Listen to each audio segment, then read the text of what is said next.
We've got quite a substantial program. I must say that I'm overwhelmed but not surprised at the number of messages that have come through, and I can tell you that we've even rejected a few simply because it won't be conducive to time, and we want to try and keep to time as meticulously as possible. So, Assalamu alaikum wa rahmatullahi wa barakatuh. Good afternoon, namaste, dumalang, vanakkam, all protocol observed. Greetings to members of Hoosain Ayob's family and extended families, friends, and his former teammates as well, many who played with and against him.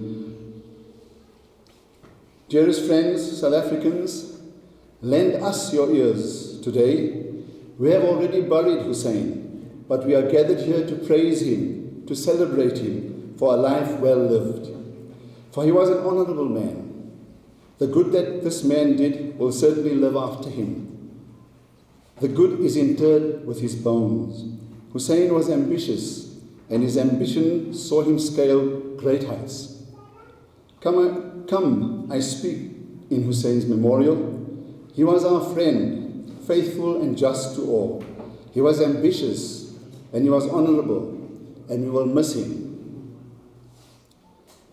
It's going to be hard to contain ourselves, and I'll try to make absolutely sure that I do not look at the Hoosain Ayob's family on my right-hand side. Welcome one and all, and thank you for joining the members of Hoosain Ayob's family and the Lenasia Cricket Club, who are joint hosts of today's proceedings. In October 2018, a reunion was hosted for all ex-Transvaal players and to honor Abdul Bamji. Since then, we have lost many of our colleagues and friends. The list of the deceased friends reads as follows. Tiffy Barnes and Hoosain Ayob, most recent of course. Rashid Kaji, Ismail, Abdul and Ibrahim Bamji, Soli Saluji, Yusuf and Ghulam Raja, Babu Ibrahim, Yunus Thomas, Ashraf Varyava, Rafiq Kota, Rashid Nosarka, Ghulam Lahir, as well as our colleagues and friends Yusuf Delair, Abdul Hamid Nanabai, Idris Mangera, Imtiaz Nurbai, and Abdurrahman Gulliwala, Soli Chotia, Gamba Johannessi, Musa Mangera, and Ahmed Gabru. Pardon me if there's anyone that I've left out of this list. I'm sure there are a few. Let us remember them all and members of our own families and friends that have since passed away. We begin the proceedings with recitation from the portion of the Holy Quran by Hafiz Muhammad Ayub. He's the grandson of Hoosain and son of Zahid and Aisha. Gee, I almost got a zero for that one. Muhammad, you're welcome. Assalamu alaikum wa rahmatullahi wa barakatuh. أعوذ بالله من الشيطان الرجيم. بسم الله الرحمن الرحيم. كلا إذا دكت الأرض دكا دكا وجاء ربك والملك صفا صفا وجيء يومئذ بجهنم يومئذ يتذكر الإنسان وأنى له الذكرى يقول يا ليتني قدمت لحياتي فيومئذ لا يعذب عذابه أحد ولا يوثق وثاقه أحد يا أيتها النفس المطمئنة ارجعي إلى ربك راضية مرضية فادخلي في عبادي وادخلي جنتي صدق الله العظيم. Subhanallah, that was heart-rendering indeed. So you see this wonderful poster up here. There are 6 remaining members of this particular team. They won the Dadabite Cup way back in 1974-75, and they produced some of the most memorable moments in my life, and I know many others who are present here today. So I have apologies that I've got to go through, and I'll try and do this as quickly as possible. Shahid Vadvala, Qasim Suleiman, Yusuf Nurbai, Ghulam Hussain Surti, and then also unable to attend Suhail Khan from Cricket Swaziland, Morris Garda, Ali Bakr, who was keen to attend today, but he's turning 80 on Tuesday, so he has a family commitment today, and then Imtiaz Patel, who has sent us a message as well, and he's much too far away to have joined us. And so, of course, they are all here with us in spirit. We have on our itinerary 4 speakers. There are some letters to go through, and 2 video presentations, so we ask you to bear with us. I believe that it'll be worth every moment that you're spending here with us. And messages coming from around the world, and also a former West Indian captain. The second one is the highlight for me. Rishad has produced a superb video in memory of his father. And then refreshments will be served upstairs as soon as we close the proceedings here today. Just very nice to see so many people that have turned out. Good to see the likes of Yusuf Dinat, Ali Osmani, former CEO. In fact, he's held that position on 2 occasions. I hope there isn't a third one for Jacques Faux. Niels Momberg is also here, Dr. Muhammad Musaji. Farid, good to see you here. Always an opening batsman, so he's sitting right in front. And the rest of the Masaka family, so good to have all of you here. And then amongst us, there's a gentleman sitting in the middle, just in front of Ibrahim there, is Rashid Qasim. And he's just, you can raise your hand a little higher, Uncle Rashid. Let everyone see you. He is sporting a Springbok blazer. He represented the country in the apartheid era as a wonderful and a brilliant bridge player.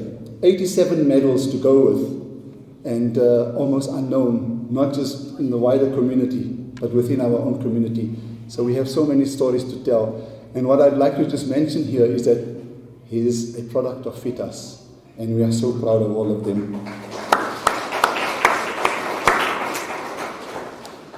So we're now calling. May I just give a new name to what given me? Ji. He says, I am the slum maestro bridge player. Slum Maestro bridge player. Apparently it has something to do with the movie Slumdog Millionaire.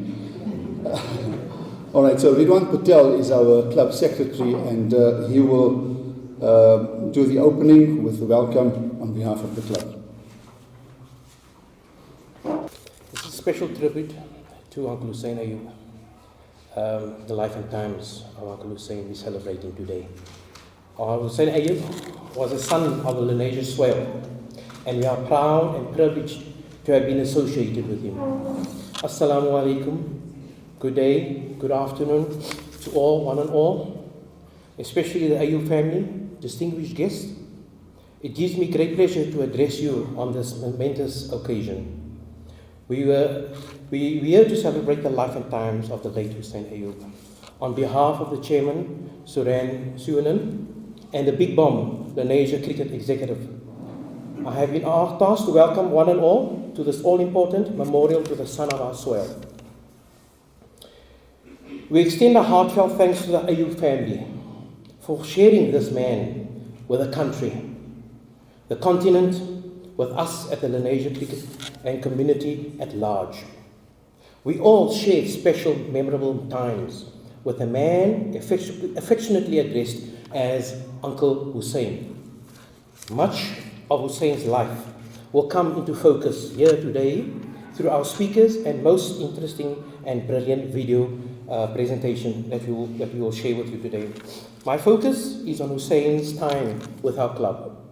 And I can say without hesitation that he was a committed member of the Lenasia Cricket Club and always went out of his way to assist, whether as a coach, a consultant, an organizer, and as a member of our administration in the club.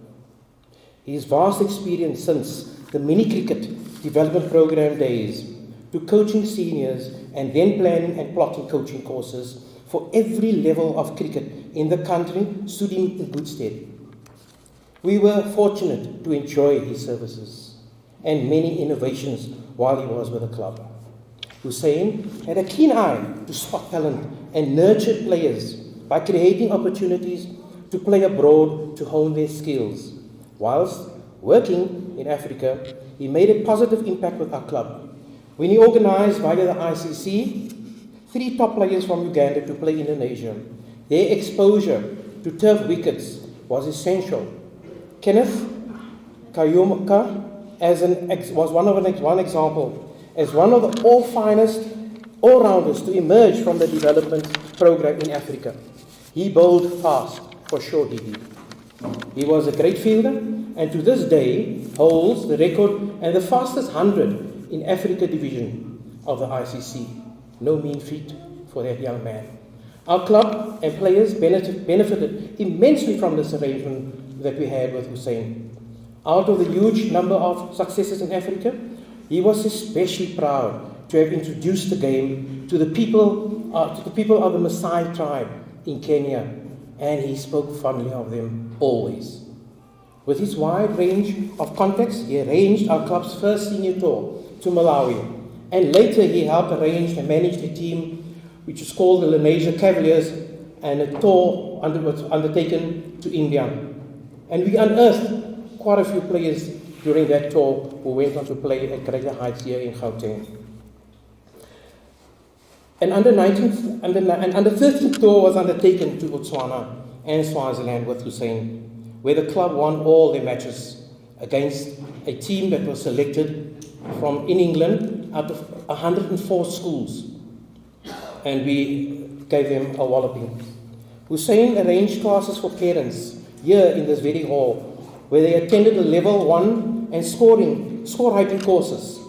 This greatly assisted the club at the junior level by having extra hands on deck.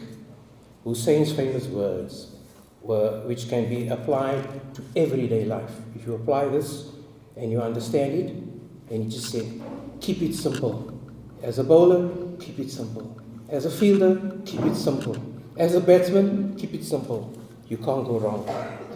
Hoosain's latest innovation was inspired by the wonderful worldwide Idols program competition. He brought it to Lenasia. He used the same format to unearth stars, robust competition, and it was an absolute hit here in Lenasia. He was committed to improving the game, both at the club and schools and the surrounding areas, not only in Lenasia, Annandale. I went out with him to Annandale, Orange Farm, and we went out to Eldorado Park across the road, and where he unearthed lots of talent. His passing has left a gaping hole in our hearts, and the game we all love. Hoosain was one of a kind and will forever be missed. We will miss our banter on a Sunday afternoon, sitting under the stand, watching cricket out there. It's over, Hoosain. That's the game, gentlemen. Inna lillahi wa inna ilaihi raji'un. To Almighty do we belong, and to Him is our return. Our fervent dua is to that the Almighty bestows the highest abode on Hoosain in Jannah, inshallah, ameen. And we pray that the family has forbearance in dealing with his passing. Shukran. Thank you very much.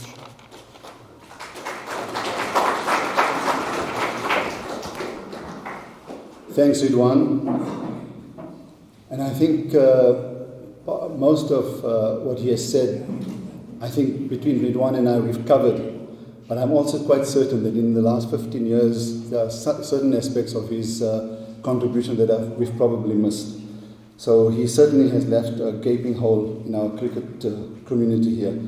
There are 5 gentlemen who are here today, members of the Transvaal team. I'd just like to mention their names. Miley Kara, Slanom Stukken as they called him, Afrikaans teacher as well, and then Ahmed Baba, another teacher. All of them have somehow had something to do with Lenasia High School. I don't know why. Yusuf Garga, an ex-teacher and everybody's mentor, including Hoosain, played with and against him. When Saleh sitting alongside him. Morris is unable to join us here today, and there was also apologies from Suli Rubic, who's way down in Cape Town. So we welcome you guys as well. Thanks for your attendance. We will go immediately to the video presentation. It's the first of our 2 video presentations. And Rishad, the floor is yours. Good day to everyone. It's a very sad time when one has to say farewell to a friend who one holds so dearly. Cricket is the loveliest of games, not only for the life-reinforcing values it inculcates, but also, and more particularly, for the bonds of friendship it can foster with so many wonderful individuals in different parts of the world. After several decades in the game, I've been blessed with a veritable fraternity of friends and colleagues whose friends and guidance have been of the greatest importance in my life. One such member of that fraternity is Mr. Hoosain Ayob. I met Hoosain and Kaya Majola during my first visit to South Africa, after the dismantling of the apartheid system. These 2 gentlemen traveled the length and breadth of South Africa, encouraging all South Africans to get involved in various aspects of cricket in life. For example, playing, coaching, and in administration, which are areas in which they could never have been involved with during the apartheid period. Hoosain did quite a lot of coaching in other African countries, and these fine, upstanding South African citizens were well respected by their peers. I grew to respect these 2 gentlemen because of the pain and suffering they endured during the period of isolation. They were persistent, tenacious, and relentless, in spite of the many obstacles that confronted them. I have the greatest respect for my 2 brothers, as they fondly referred to me as their brother time and again. When I use the word mentor, I use it deliberately. Nobody could have given me a better example than Hoosain. He was a man of great integrity. He came from an era where you didn't need attorneys to sign deeds, because to men like him, their word was their bond. Hoosain was my friend. And what is a friend? A friend is honest. A friend is true. There is so much love in friendship. Yes, we are whole, enough, complete, and worthy to have true friends. They will leave us, but their memories will be with us always. One day, all of us will get separated from each other. We will miss our conversations. Days, months, and years will pass until we rarely see each other. One day, our children will see our photos and ask, "Who are these people?" And I will smile with invisible tears and say, "It was with them that I had the best days of my life." Rest in peace, Brother Hoosain. You've been elevated to smoother pastures in the arms of our Lord. We will miss you dearly. God bless you. G'day, ladies and gentlemen. What a privilege it is for me as Chief Executive of Lions Cricket to be speaking at the tribute and the celebration of Uncle Hoosain Ayob, a true legend and role model for the lives of so many that love the game of cricket. Sadly, a few weeks ago, we buried Uncle Hoos at the Lenasia cemetery. Many of us had tears in our eyes, not because of the fact that he had gone to a better place, but the fact that we had lost this hero on the ground that held our hand and really lived and helped us navigate through the journey of life. And if I look at the amount of people that Uncle Hoosain has touched over the many, many years that he was an educator, he was a coach, he was an administrator, he was a cricket lover and supporter, it probably goes into the tens of thousands, because not only did he touch one life, but that one life touched their families' lives and friends' lives and communities' lives. And if I look at behind me on the wall here, Hoosain Ayob, he was even someone that Uncle Hoosain touched. I remember days as National Talent Scout for Cricket South Africa where there was engagement between Uncle Hoosain and the players like Rabada, players like Quinton de Kock, and some of the rising stars that were coming through our Talent Acceleration program at the time. I personally got the opportunity to assist the Lions back in 2009, and Uncle Hoosain was the manager of the Lions team for that T20 campaign. We called him the Damager. Fair, consistent, but all the players and all of us knew that if the bus was leaving at 8, we needed to be there before that, because the bus would then leave. And I think that's what Uncle Hoosain really instilled in all of us, was a discipline, was a love for the game, was a desire to deliver excellence. And if I look at the coaching courses that he was a part of, if I look at the long room engagements that he sat in, his book launch and other, just the wealth of knowledge that he had for cricket, the wealth of knowledge that he had on how to take an athlete or a player from grassroots to great, from grassroots to that professional, that cub to that lion. Uncle Hoosain knew the blueprint better than anybody. But not only was he able to be fair and consistent in guiding us, he just always brought a calmness to every situation. I think a few months ago I sat on the Lenasia Stadium grandstand with Jomo, Uncle Joe, and Ridwan and Mushin and many of the other Lenasia cricket lovers. And we were just chatting cricket. We were chatting about how to move cricket from point A to point B, what it took to really elevate cricket to its levels that we can all be proud of. And I was very privileged that Uncle Hoosain really always took my calls. Obviously this role when I took it over at the back end of 2019 was not an easy one. Lions cricket was not in a great place. But Uncle Hoosain was someone that I could engage with weekly and seek guidance from on an ongoing basis. And never too much it was never too much to ask him for anything. He was always willing to talk, always willing to engage with his wonderful, calm and consistent voice. So ladies and gents, as we sit here today and really pay tribute to this legend of not only Lions cricket, but South African cricket, let's remember the legacy that he created for us, and that it's up to us now to take up that baton. It's up to us now to really hold each other's hands and move this game forward, not only to produce good cricketers on the field, but to produce good people off it. That we, as cricket lovers that are on this earth now, need to make sure that we unite, because that's what Uncle Hoosain wanted. He wanted a united cricket body that all were striving for one thing, and that's to make sure we produce more cricketers, make sure we produce more role models, make sure we produce more mentors, but more importantly, that we alleviate poverty, that we end gender-based violence, that we do all these things that Uncle Hoosain was so adamant to fight against, and we need to level the playing fields. If I remember the chats that we had about certain facilities within communities of our country, it was really his passion to make sure that the playing fields were leveled, that children from all walks of life had the opportunity to play the game they loved.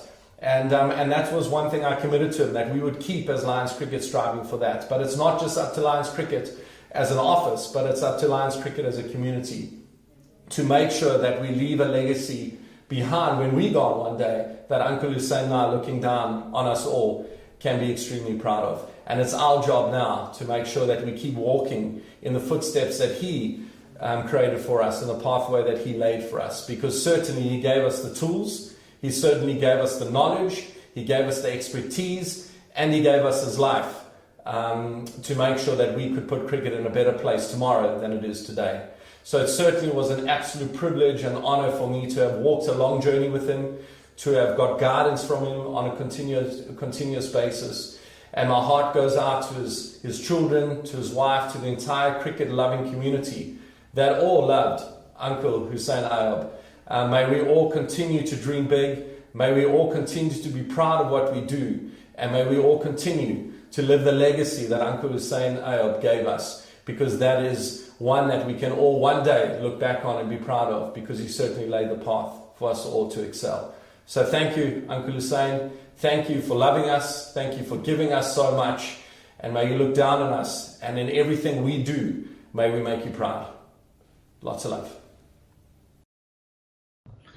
Uncle Hoosain will forever remain a cricket legend, not only for us in Botswana, but also for many a country in Africa. He was a stalwart for many reasons, but more importantly, for having played a huge role in the growth and the development of cricket in the continent, ranging from West Africa right down to Southern Africa. He will be missed sorely, because his presence on the field or at the ground of any venue would always bring about a lot of giggles. He had many a story, and without doubt he was a scholar of the game. It was for no surprise that he was one of the greats of the millennium for South Africa. And it is with a sad heart that I do sincerely pass on our condolences to his family, and we hope that everyone on Africa will join me for that as well. May his soul rest in peace. We often hear people say, people come into our lives for a reason. Truer words has not been spoken when it came to Uncle Hoosain, as he was affectionately known by all. It is ironic, or perhaps very fitting, that 23 years to the day, I am afforded the opportunity to pay tribute to the men that helped shape my future. Uncle Hoosain was my dad's friend, and they would often visit together and share war stories. It was during one of these visits that Uncle Hoosain mentioned the ICC and his work in Africa, and how he was desperately in need of a secretary for half the day. Having just quit teaching and not sure what direction my life should take, my dad happily volunteered my services. Now, don't get me wrong, I am an ardent sport fan, but my love and passion instilled by my dad was of course for soccer, and my knowledge of cricket was limited. This did not deter Uncle Hoosain, and looking back now, it almost seemed to provide a challenge to convert me to a cricket lover. He must have had a crystal ball, because not only did that job lead to a career in cricket, I grew to love the game, to a point that you cannot utter my name without something cricket related thereafter, much like our beloved Uncle Hoosain.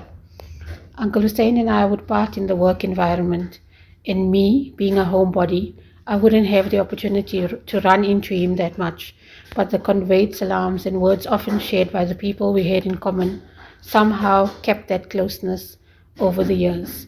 He was always out there, somewhere, still sharing, still caring. Just a few weeks ago, my sister would meet him in PE, and he would convey his last salams my way. I said to myself, I need to make that trip to see him, as one does. But Allah knows best, and it was not to be.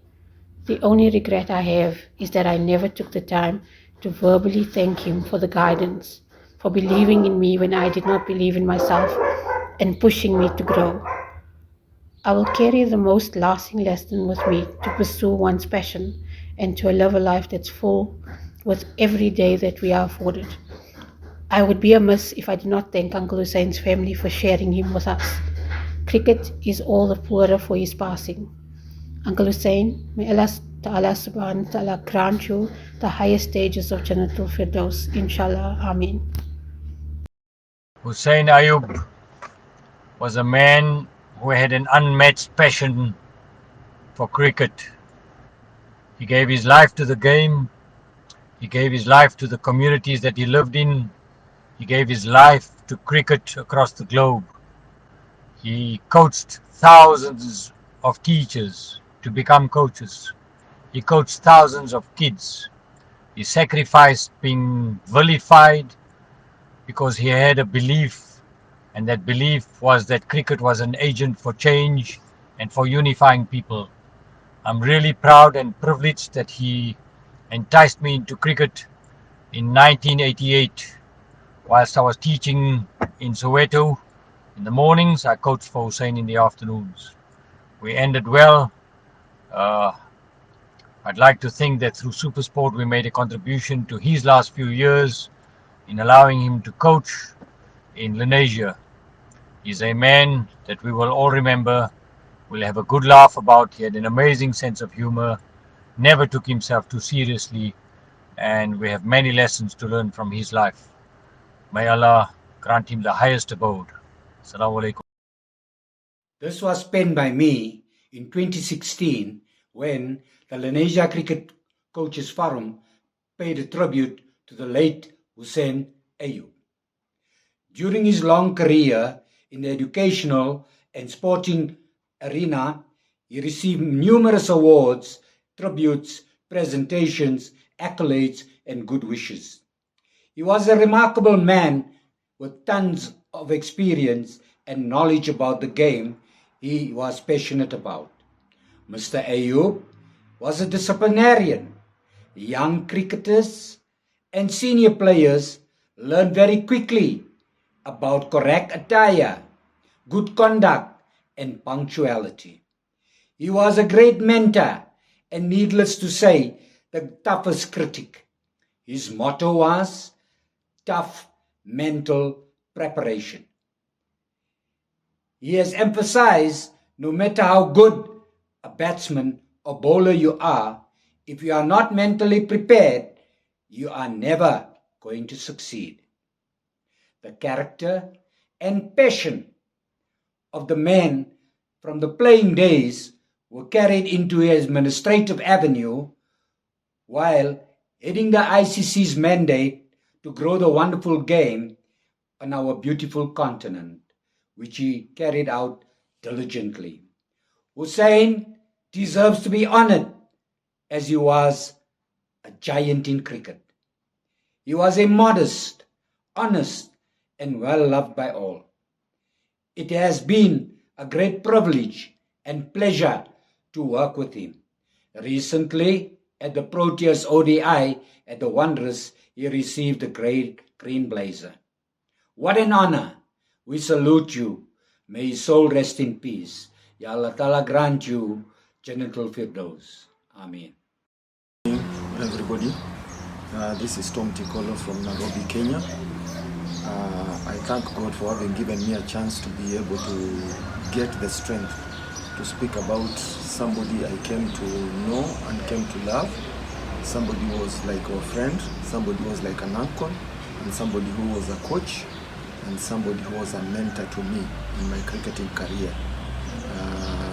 Uncle, Coach Hoosain Ayob. I got to know Hoosain Ayob in the 1994-95 when they came down to Kenya with the late Kaya Majola, and the work they did about trying to get the game to the people who are not basically cricketers really interested me, and I was at that juncture at a time whereby I was now being pushed out of the national team, and I took up what they were doing and they embraced me. They looked at me as one of their sons. Kaya Majola, Hoosain Ayob, I salute you for what you did in my life. You even managed to get me to go to South Africa to do the level 3 coaching course, and from there my coaching career started. And we've worked together with Hoosain Ayob even after the demise of Kaya for many years. That at the time when he was the ICC development manager for Africa, he actually got me employed as the ICC East African Development Officer, and we did a lot of work together. We improved a lot of cricket within the East African region, and that's why you see at that stage between the years 2000, 2010, Kenya was doing very well, Uganda is doing very well, and you can see Tanzania, there's quite a bit of work being done there. And this is thanks to Hoosain Ayob. Hoosain Ayob was like a missionary to African cricket, and everywhere he went, he was accorded the respect that he deserved, and he was a person that did everything, put his heart out, put his mind out, and put even his jokes across to people, and people loved him. People knew that this was a person who really came to work with us and did a lot of work on our behalf. And I just want to salute Hoosain. It's unfortunate that we are talking about this when Hoosain is no more with us, but I believe wherever he is, he must be smiling when he sees what's happening with African cricket at this point in time. To the family, to the people of Lenasia, and to the people of South Africa and the entire world, Hoosain was a mentor. Hoosain was a coach. Rest well, Coach Hoosain. May your heart and your soul rest in eternal peace. Amen. We will miss you. We miss you, and we hope that God gives us the chance to do even just a tenth of what you did to African cricket and cricket world at large. Hoosain Ayob, we salute you. We salute you, my friend. Go well. Hoosain Ayob, a legend and a man for all seasons. A good teacher and a great cricket player. His pace bowling was equal to international standards of his time. He set cricket ablaze in Africa. He set the foundations of the game of cricket development in various African countries. And this foundation made it easy for others to take the game to the next level.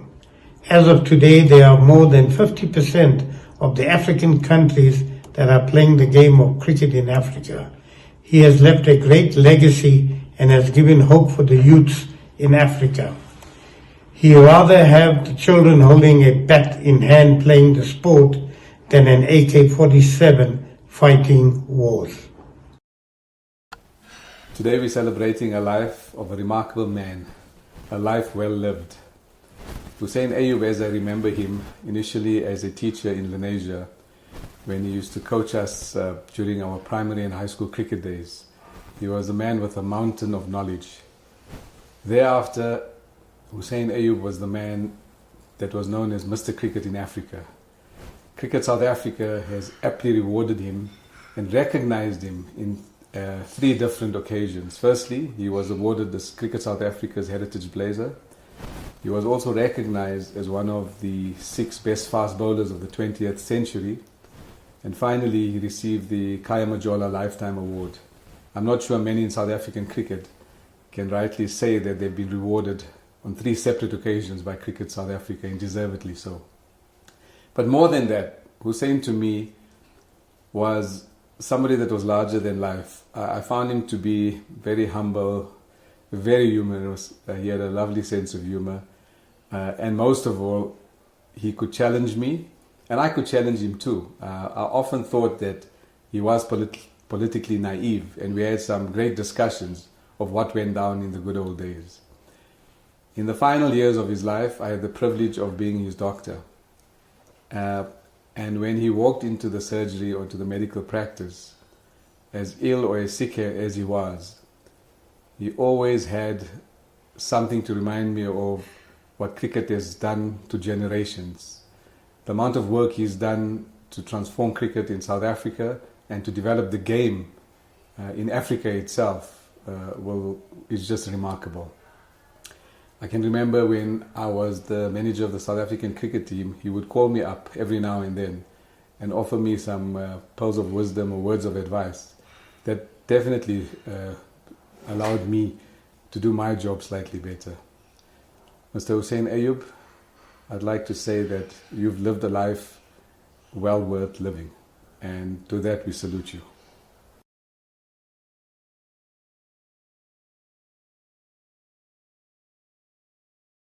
There's the first batch of letters of condolences that have arrived, and I have the pleasure in calling on Nazifa Ayob, Hoosain's granddaughter,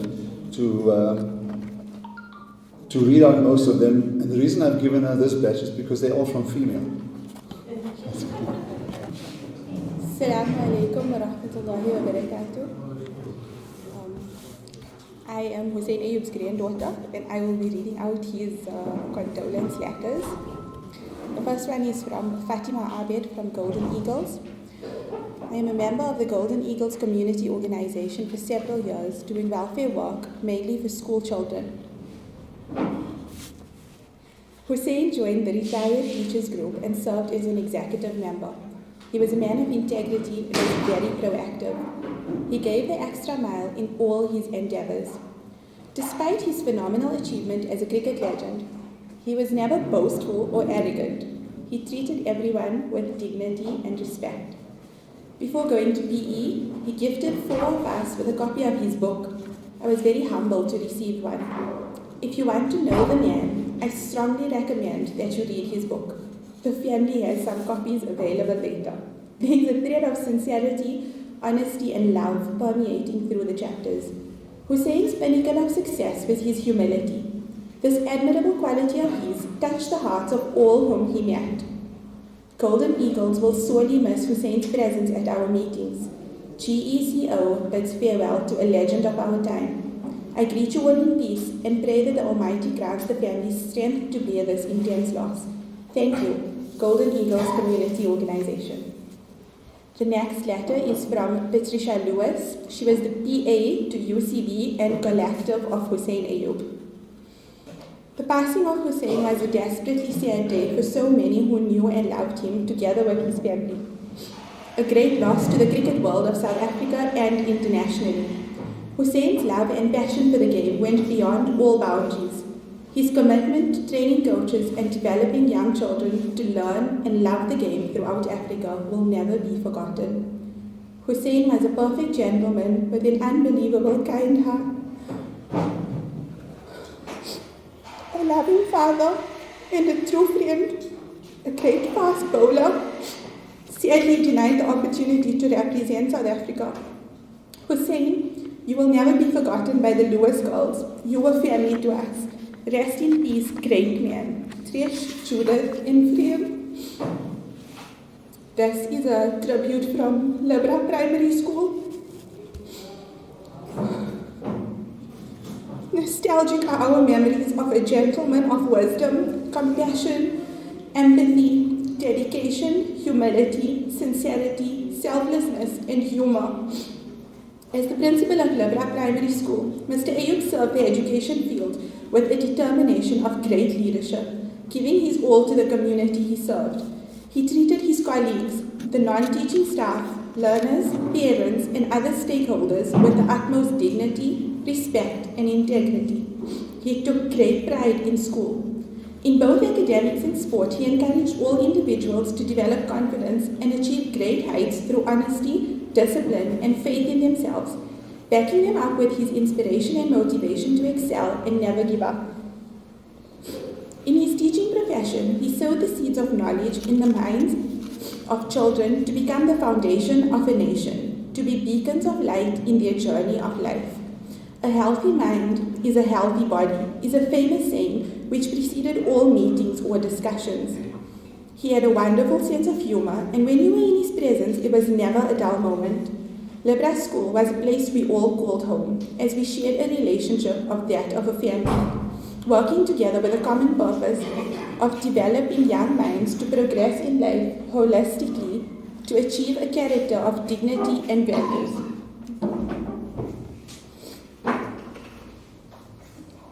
I'm so sorry. We are indeed indebted to Mr. Ayob for his guidance, support, trust, and equanimity that allows us to grow as individuals and aspire to our goals, developing our full potential. His selflessness is held in high esteem, as he always put others first before himself. He was hardworking, charitable, a superhero in the eyes of many who knew him. The memories we shared are special and unforgettable. We salute a great man who gave so much to our society, never to be forgotten, but to be remembered for his greatness. A true rare gem of a gentleman and friend. Thank you for always being there for us. We love you. From your ex-colleagues at Libra School. This is a tribute from the principal of Lenasia Secondary School, where I currently teach. Tribute to my teacher, Mr. Ayob. It's incredible the love that people have for Mr. Ayob. It seems wherever he went, he hit a six with people he interacted with. What an incredible journey of a man who lost his father at the tender age of 10, coming from a little town in Brit. Mr. Ayob was an educator at Lenasia from 1965 up to 1976. He taught Afrikaans at the school. My first encounter with Mr. Ayob was when I was in Standard 6, or now known as Grade 8, When I entered his class, I could not ask for a moment imagining I would one day be principal of this institution and be asked to pen a few words about my Afrikaans teacher, Mr. Ayob. What an honor and a privilege for me. Thank you to the Ayob family for this. My journey through school is dotted with memories of incidences and interactions with significant people. My memories are not so much about the teaching in class, but rather my interactions that were special, that I remember to this day. I was Mr. Ayob's star pupil because I was good in Afrikaans. Besides teaching me the rules of the language, Mr. Ayob sought to bring music into his lesson. I'm not sure how many of you know, but Mr. Ayob could sing. I know this because every time I walked into his class, he sang, Hava Nagila Hava. I heard the song for the first time in his class and have never forgotten the song or the words to this day. Imagine for a moment this 13-year-old walks into her Afrikaans class and the teacher starts singing. It was so embarrassing then, but years later I remember it fondly. I love meeting up with my teachers, and every meeting with Mr. Ayob was precious. He took the time out to inquire about me, my mother, and my family. He was always in such praise for everything I did. There is no validation greater than the one given to you by your teachers. To say I was swollen-headed after meeting and interacting with Mr. Ayob would be an understatement. When he wrote his book, I asked his granddaughter Nadifa what I wanted and told her that I wanted to buy a copy. Mr. Ayob sent me a copy as a gift, and he took time out to write a message for me, and it is still so heartwarming and treasured. It reads, To Hawa, thank you for your support, friendship, and understanding, an embodiment of excellence. Your inspiring leadership amazes me. Dream your dream. Best wishes, Hoosain Ayob. 10th of July, 2020. I read the book the day I received it. It was riveting. I read it again the day I heard of his passing. It is a brutally honest reflection of a life that he lived. He embraced his flaws, his pain, and his joy. He spoke about them, and if anyone sitting here wants to know who the man Mr. Ayob was, read the book. It's a one-sitting read you won't put down. It is as engaging as Mr. Ayob was in life. The message I take away from the book is, to excel in anything, you have to put in a lot of hard work. Nothing comes easy. In achieving success, there are sacrifices that are to be made. When you get into the winter of your life and you reflect back, you regret the people you hurt along the way. This message is the path to easy. The path to success is not easy. I have a great regret. It was always my intention to visit Mr. Ayob after I read the book. I did call him to tell him how excellent I thought it was, but it deserved a visit. Unfortunately, with COVID, it wasn't possible. Mr. Ayob, my dua for you as your pupil is that Allah grant you the highest abode in Jannah without reckoning. May He forgive you all your shortcomings, accept all your sacrifices, and fill your cupboard with nur and light. From your pupil, Hawa Munshi, Principal of Lenasia.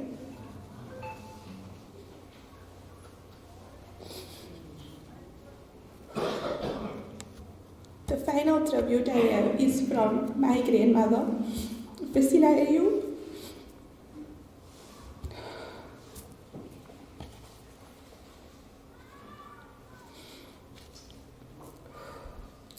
My mind is still having trouble wrapping itself around the fact that you are gone. Inna lillahi wa inna ilayhi raji'un. Hoosain, you are gone to your maker, but you will be remembered for years to come. Memories of our time together will intrude to remind me of the times we met, got married, divorced, had our 2 children, spending holidays together, especially cricket outings. Many years ago, I met Hoosain Ayob while I was attending the Teachers Training College. His friends had dared him to ask me to go to the movies. I was so very naive then and thought that he was my dream come true because he was my hero's image, Johnny Mathers.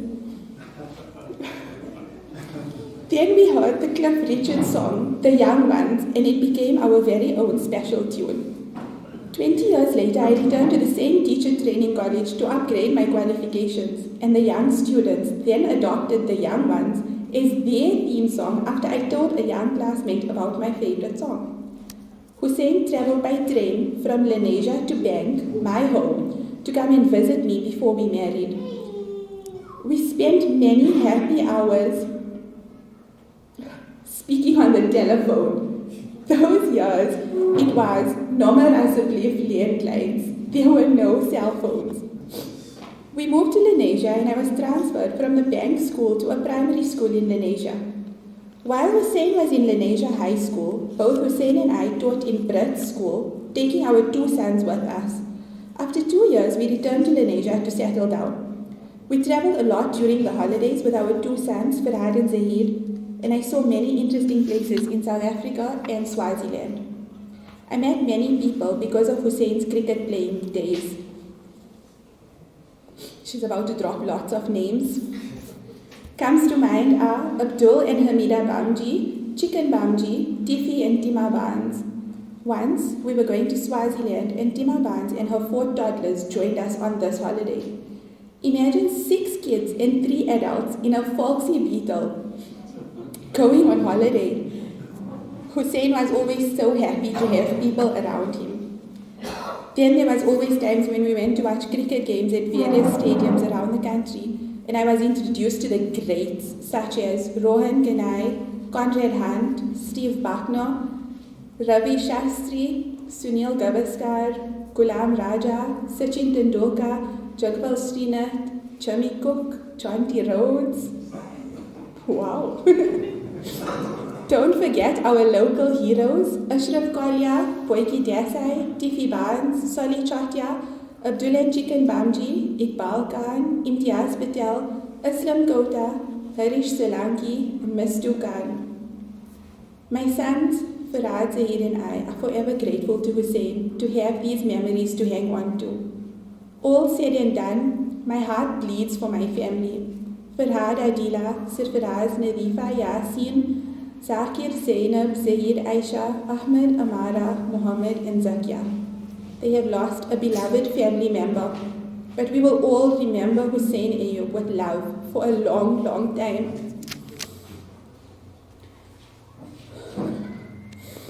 The loss is immeasurable, but so is the love left behind. May Allah grant Marhum Hoosain Jannatul Firdaus and light his qabr with nur from your beloved family. Thank you.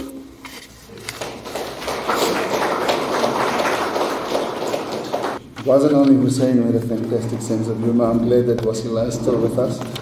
And she was able to share that in such a poignant moment. It also tells us that this is a celebration. So thank you very much for that. I'd like to welcome 2 latecomers, and I don't mean to embarrass them. Abu Manak was at another function, but he's made sure that he's made his way here. So welcome, Uncle Abu. He always batted in the middle order. He's sitting in the middle there. And then Enver Surti has also pitched up, a former student of Hoosain Ayob, and had a big hand in the production of Hoosain's book, Crossing Boundaries. So it brings us to our next item, and the first of our last 3 speakers, and it's my great pleasure to call Liaquat Masaka, as his message is part of the representation of the Ayob family. Assalamu alaikum. Namaskar. Good afternoon to everybody. What a significant occasion this is.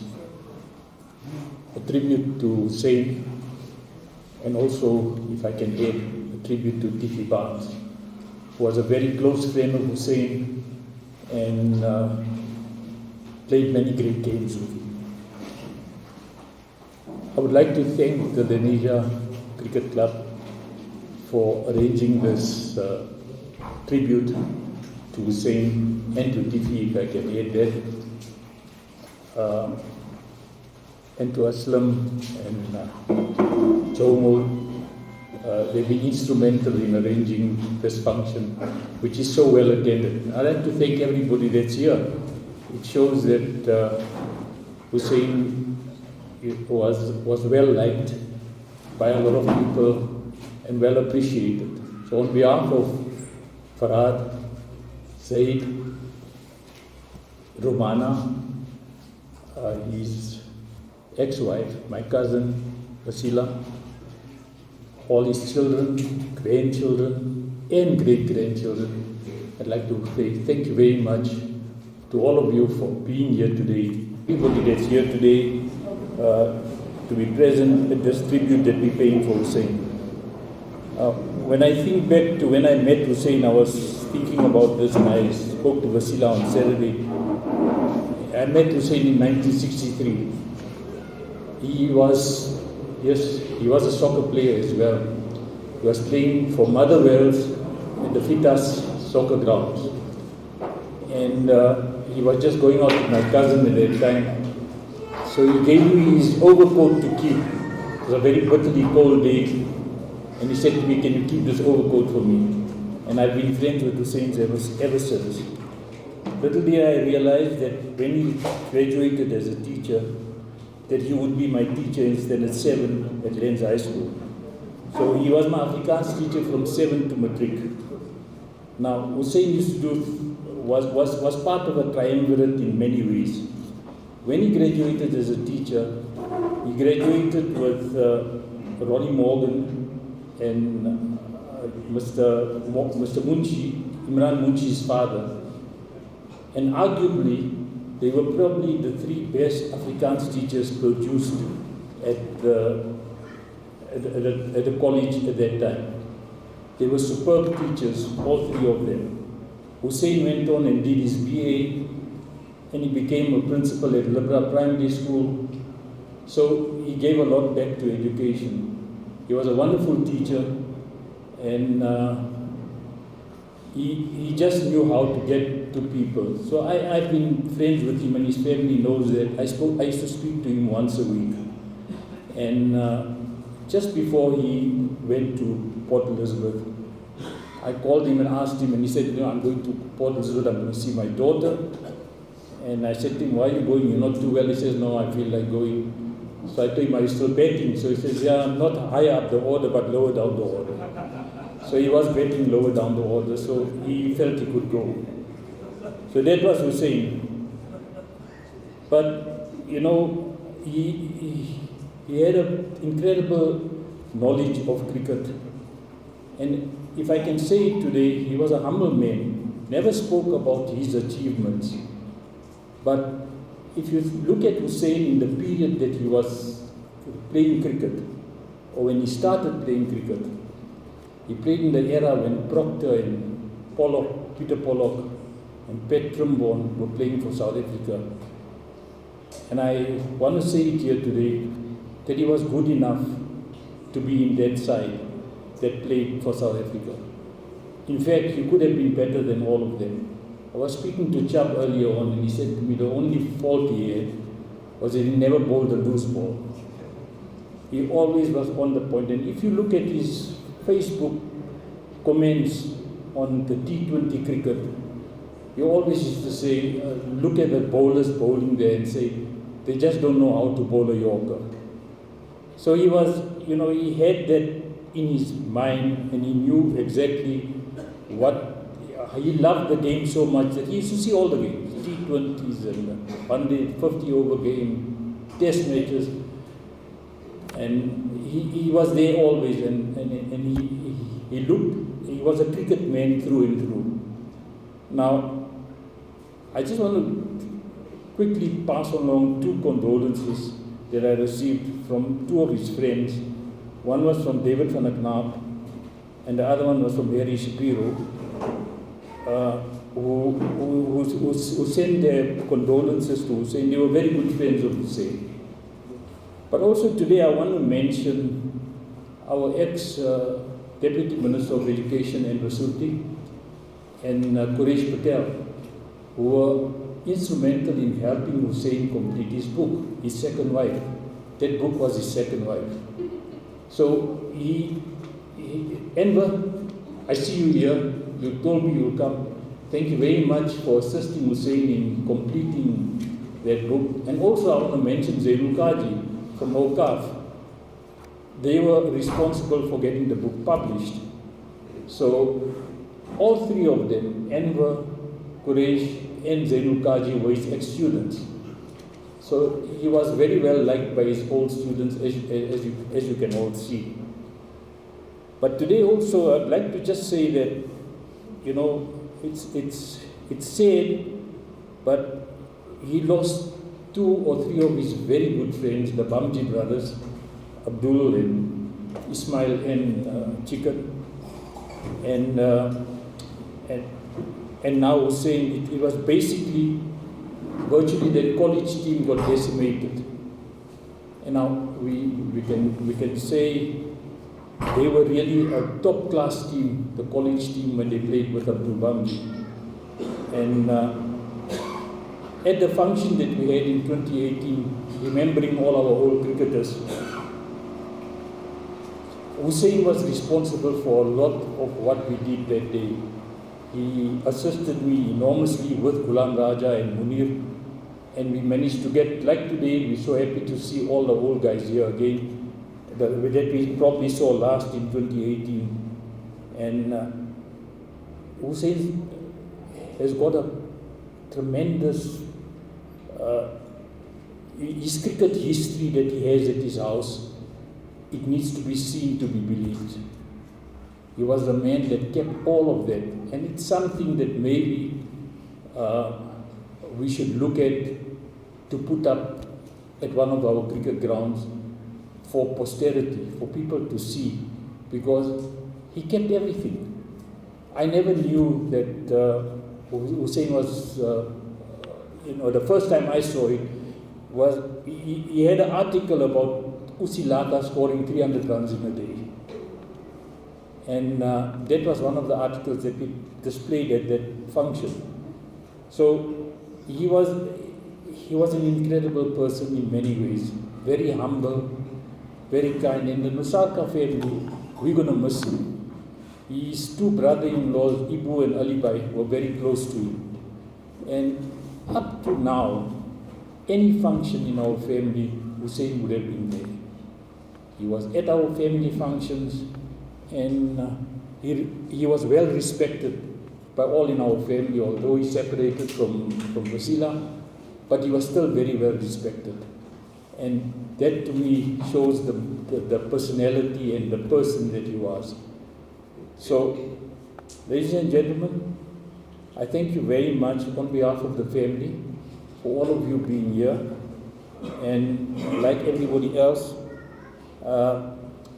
I would like to say that Allah grant him Jannatul Firdaus inshallah, and that we go on with what Hoosain planned and thought about. He loved club cricket, schools cricket, and I just would like to imparting, say to you, if you guys are on Facebook, read the Sekos thing on Facebook where there's a chap by the name of Rosen and Derek Ronnie, and they spoke about what has happened to, and I'm just taking advantage of this situation just to leave this as a parting shot for everybody. But Sharif Rosen and Derek Ronnie. Sharif Rosen is from Kimberley, and he wrote about the A.R. Abbas Stadium. In 2008, the provincial government allocated funds for the renewal of that stadium. It's 2022, nothing has been done. And he then spoke about something very interesting. It wasn't cricket, but it was rugby. And he spoke about 2 Model C schools who were playing in Kimberley a rugby game.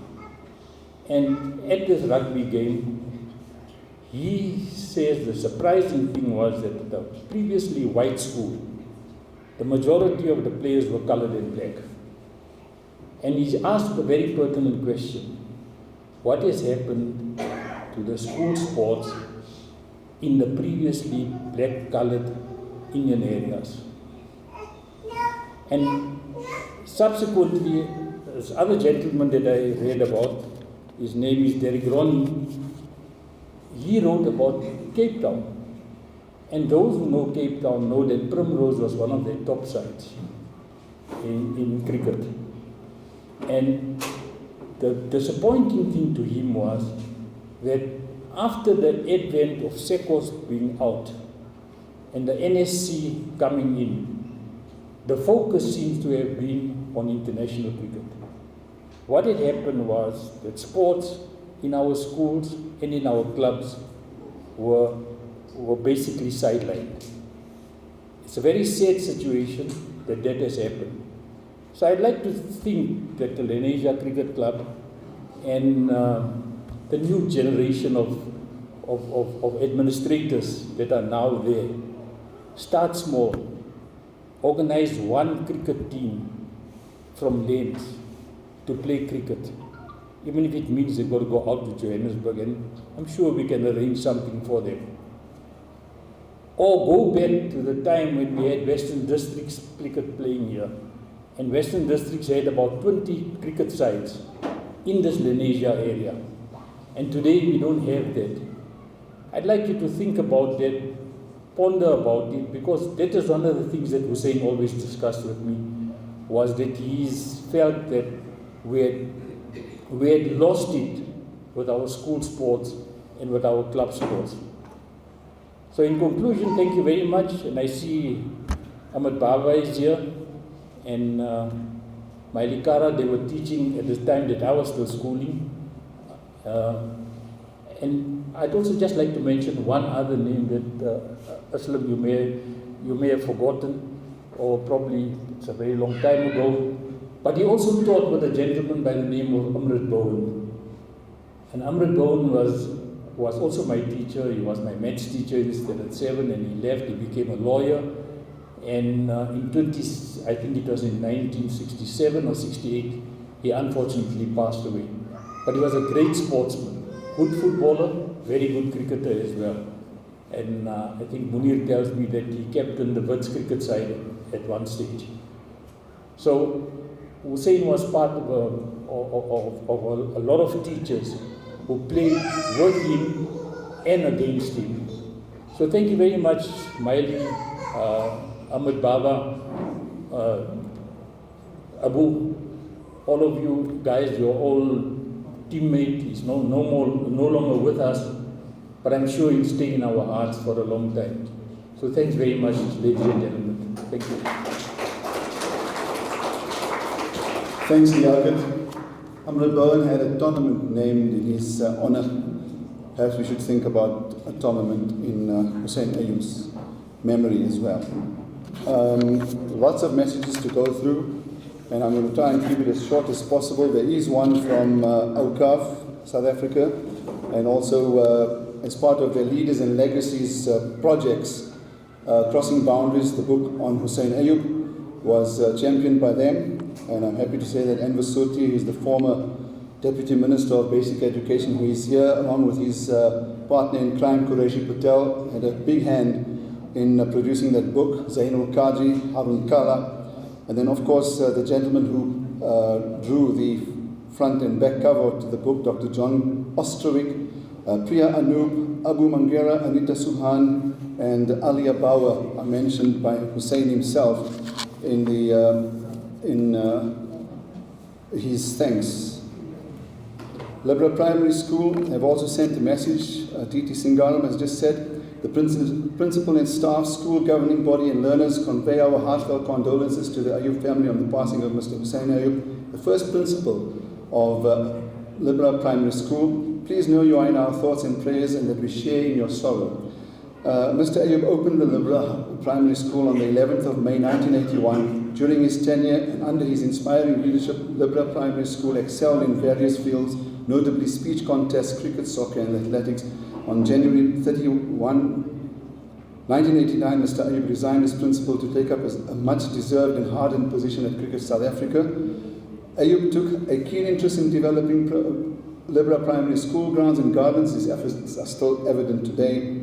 Mr. Ayoub visited the school on many occasions since, not only to share his knowledge and vast experience, but to also offer his services as a coach. At this school, we have always been and will continue to be grateful to Mr. Ayoub, and he will remain in our thoughts forever. A message from Ron Weilefeld, chairperson of the Gauteng Primary Schools Association. Most of What he says here is what we understand. He says, "It was a great sadness that we were informed of the passing away of the legend, a passionate, committed and dedicated coach, mentor and manager who loved the game of cricket. He conducted many coaching courses throughout our country and Africa. Some of his educators today are coaches at school level, provincial level and even national level. And our condolences to the family. We share in your grief. Stay strong." Alan Moonsami, fellow teacher and a student. He first met Ayob in 1965. He was in his first year of teaching, and I was in Standard 7, grade 9 today at Lenasia School. He was an Afrikaans teacher, and we subsequently remained friends until his sad passing. He was a gifted teacher and had the ability to make Afrikaans a subject and language that we generally did not like. And then he says, as a result of his many talents, Hoosain was successful in the education environment. He rose to the position of principal of Liberal Primary School. Then he says, besides being an outstanding educator, he was well known in Lenasia for his prowess as a fast bowler, playing for College Cricket Club and representing Transvaal in interprovincial games. He was a talented ball player, which enabled him to excel in other sports besides cricket. He played football for Greyville City and was a regular member of the Western District's representative team. His exploits as a cricketer are well documented, and there is a little doubt that had it not been for apartheid, he would have achieved international fame as a cricketer. And notwithstanding these successes and some controversial choices within the cricket arena, I will always remember him as a charming and caring human being. And he signs off, "May his soul rest in peace and may his family be given strength and love to deal with the loss." It's quite a long letter. And there's one from Dr. Ali Bacher, who couldn't be with us today because he's turning 80 on Tuesday and there's a family function. And I see he's left a message on my phone as well. It reads, "Heartfelt condolences to the Hoosain Ayob family, friends and associates on their great loss. Hoosain was an outstanding South African sportsman who in particular loved the game of cricket. He lived for the great game. He played it well as a champion fast bowler for his college Old Boys Club and Transvaal. In the 1960s and early 1970s, he became the first bowler to take 100 wickets in the non-racial interprovincial matches. He further enjoyed wide recognition when he was among 6 of the best fast bowlers this country has ever produced in the last century. He was born in Brits, schooled in Mias Farm, and then qualified as a teacher. He taught at Lenasia High, returned to Brits, then Rudderput High, Roshni, and finally Lenasia, where he served as a headmaster at Liberal Primary School in the middle 80s. In October 1986, Hoosain and I were part of a team that for the first time took cricket on a major scale to the youth of Soweto at the Alka Stadium. The response was overwhelming. 1,000 kids pitched up at the stadium that was also attended by scores of black African women. I then asked Hoosain to set up a structure that would teach the women how to coach cricket, and so evolved a cricket movement open to all South Africans that would change the future destiny of South African cricket. Hoosain and I worked from 1986 to 2003, and he always displayed a good passion for the great game of cricket. His success as the director of cricket development in Africa saw the game spread on the continent. To his credit, he bravely went to countries that never played the game, and today they are member nations in the International Cricket Council. Upon retirement, he joined the Lenasia Cricket Club, and his immense contribution was appreciated by the community for the last 14 years. I have lost a great friend who always gave me 100% support in all our endeavors. May his soul rest in peace. Thank you, Ali Bacher. And then this is a brilliant message, and I'm going to read this in full. It's from Anton Ferreira, and it just exudes the type of a character that this man was, who we are honoring and paying tribute to today. The world of sports coaching is littered with quotes on aspects such as leadership, success, influence, values, life lessons. The list of quotes and themes is endless. One of the best known coaching expressions as attributed to former American basketball player and coach John Wooden is, "A good coach can change a game, a great coach can change a life." While renowned Australian high-performance consultant Wayne Goldsmith is quoted as saying, "If you want to change a life, become a coach. But if you want to change the world, coach the coaches." These two quotes exemplified how I perceived Mr. Hoosain Ayob, or Uncle Hoosain, as he was known throughout Africa. He was a very special human being who literally touched the lives of thousands of young cricketers and coaches alike as he fulfilled various roles as a coaching developer, be it a facilitator, an assessor, a tutor, a presenter, or mentor. This I know for sure because I was one of those individuals that he influenced immensely and whom he had notable impact on. Hoosain and I and I first spent time together and got to know one another way back in 1994 when we travelled to Australia with the late Kaya Majola to attend a coaching course in Adelaide, and I was privileged to have Mana Mana, as we referred to each other ever since as a friend and mentor. The massive role that he played in our country's cricketing history and impact that he had on so many of our communities has already been recorded, and his influence on the development of the game on the African continent, even after his tenure with the United Cricket Board of South Africa, has been significant. Leadership is about people, it is about sincere relationships and a passionate desire to let those around you grow and develop into better, more well-rounded and happier people.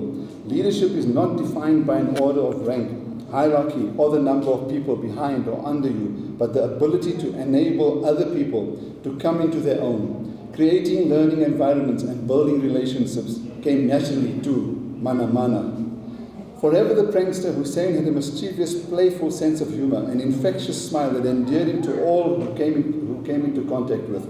I hardly ever saw him without a book in his hand, whether it was to use as a reference or get the author to autograph it for him. He was a walking encyclopedia, and he used every possible opportunity, whether it was formal training or informal conversation, to guide and teach players and coaches about this great game of ours. Hoosain was an educator and coach, and thankfully he understood and realized that sport is more than about winning, that it is about the journey, the legacy one can leave, and the world that he could change for the better. To him it was about the win-loss record. To him it wasn't about the win-loss record. The true value and importance of a coach was rather measured by how many lives a coach had touched and changed for the better. For him, it was essentially about teaching lessons of life and the values that determine success. Values like honesty, integrity, humility, passion, work ethic, determination, and discipline.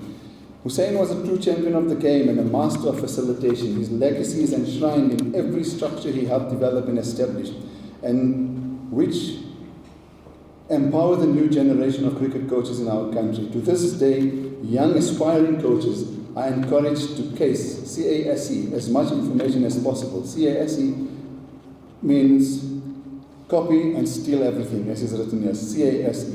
And some of his session icebreakers have withstood the test of time. Mana Mana, thank you for lighting the fires of determination and commitment in others, inspiring generations of coaches to learn for themselves and for making a difference in so many lives. Rest in peace, my friend. And I've handed one here by Harun Nosaka. Hoosain Ayob was truly a unique individual and a loving husband and father, as well as a father figure to all of us. He was an individual who gave unconditionally to all the cricketing communities and his family. Serving with Hoosain in cricket, he won hearts of many with his kindness and selfless love for the game. His famous words were, "Those we love and lose are always connected by heartstrings into infinity." Hoosain, the profoundness of these words is true of how exceptional and unique you were to us. You nurtured us with the most unconditional cricket coaching and playing with honor and integrity, and proved to be the most valiant mentor anyone could wish for. I will continue your supreme legacy by giving each other the unreserved support which I was privileged and honored to have received from you. It has left an indelible imprint on our lives, which I will strive to uphold always. The moments and fond memories we shared as family and in cricket will remain forever. Your experience you shared with me and all of us in the cricketing fraternity is beyond measure. Hoosain was a man with a kind heart, wise of mind, brave in spirit, strong in faith, best of intent, encouraging in world and noble action. I pay tribute to you, but the most fitting words are these: it takes a colossal of a man to close his eyes so the world can open theirs. Hoosain, you will forever be in my heart, and peace and success in the hereafter. I salute you. May Allah subhanahu wa ta'ala grant you maghfirat and the highest stage in Jannah. This is from Harun Nosaka. Faisal Kimi has sent an Aitome, and I think you guys are all going to get very uncomfortable. What we are going to do is all of these contributions, we are going to produce a small little booklet as a memorial gesture, and let whoever wants to have it and make it part of their possession, inshallah. So thanks for bearing with us for all of this. Okay, so our next speaker is Yusuf Gowda. Hoosain's senior by a few years. He played alongside Hoosain and has watched him play against most, if not all, of the Transvaal team that won the Dadabai Cup in 1975. His association with Hoosain stretches over 60 years. They share much in common, teachers of English and Afrikaans respectively. Books, cricket, good movies and music, and above all, they did not share the commonality with William Shakespeare. Chubb has helped honor in his fine oratory style over 60 personalities since 1985. Abu Manak was the first amongst them for the Pirates Cricket Club. And primarily he has honored sportsperson, and today we pay attention as he eulogizes his great friend, Yusuf Karba. I might just add that I'm sure most of you are aware that Tiffy Barnes passed away on the 28th of February, which is so recent, and we did invite their family, or his family, to be part of this. Unfortunately, there was no response, but Chubb has decided that he will honor both of them, memorialize both of them this afternoon. Mr. Chairman, ladies and gentlemen, Hoosain Ayob was laid to rest on a cold, dreary, dull day at the Avalon Cemetery on a Sunday in May. I stood in the rain as it fell, continually and incessantly on the sleeping earth. It was muddy and wet. I could see only umbrellas around the grave. A day earlier, Hoosain Ayob had passed away in Port Elizabeth, city of his greatest triumphs. Hoosain Ayob always wanted sporting youngsters to be enabled, enriched, and ennobled to their full potential. To arrest, retard, or abort that potential and talent was immoral, unjust, and unkind. As I looked at his final resting place, I murmured to myself, full many a gem of purest ray serene, the dark and fervent caves of Ocean Bare, full many a flower is born to blush and see, and waste its sweetness on the desert air.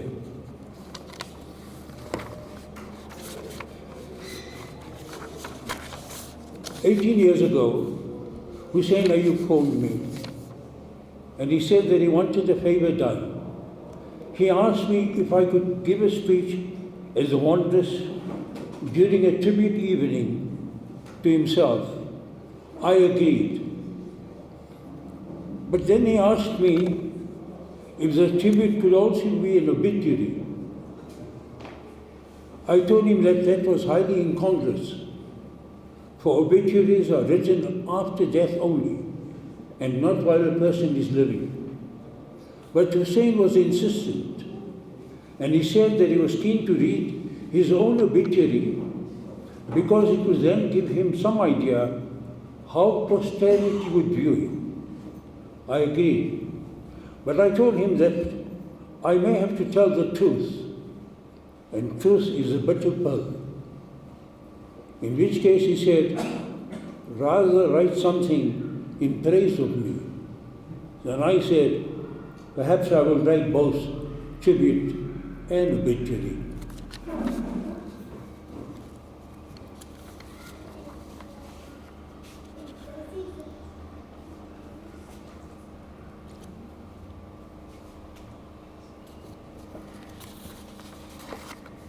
Hoosain Ayob was born on the 9th October 1941.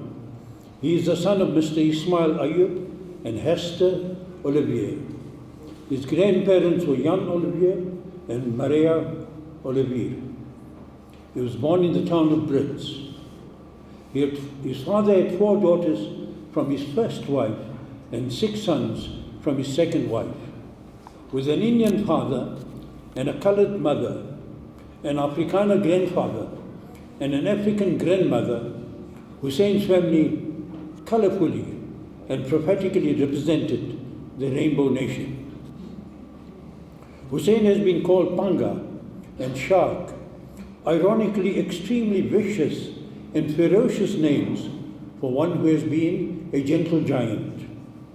His earliest cricket was played in the streets and backyards of Brits. The young man was a natural sportsman, and his all-round movement and versatility was clear to everybody. Then tragedy struck. His father died when Hoosain was 10 years old, and the mother became destitute and desolate. All 6 brothers were moved to Mias Farm or the Waterfowl Institute of Learning in 1952. Wrenched away from his mother, now the great drama of life began to unfold itself. Mias Farm is an institution that conjures up images of a stern environment. He thought it would be rigid, hard and Spartan. This was not to be. He adapted himself from the very beginning to the new environment. These were the years that could have broken him. Instead, they were the years of apprenticeship that made him. They were the years of some play and some work and comradeship and a gradual widening of the intellectual horizon. He brought fame to the school, and the school is immensely proud of him. Hoosain completed his matric at the William Hills High School. He then entered the Teachers College of Johannesburg and became a teacher. Hoosain is also a Bachelor of Arts majoring in Afrikaans from the University of South Africa. He played cricket for College Club in the Fitas League at Queen's Park ground. Here he was in the illustrious company of Julie Rubich, Tiffy Barnes, Solly Chotia, Morris Garda and Ossie Latha. In his heydays, the cricketing world caught a glimpse of this wonderful athlete, tall and gangling, resembling Wesley Hall, with a long rhythmical run-up full of zest and energy and enthusiasm, bowling the ball accurately with speed and venom and ferocity, ball after ball, over after over, hour after hour, match after match, year in and year out, decade after decade. To have seen Hoosain fielding in the field was to see the sheer beauty of a fielder, roaming long areas and moving like a gazelle with grace and majesty. He never dropped a catch.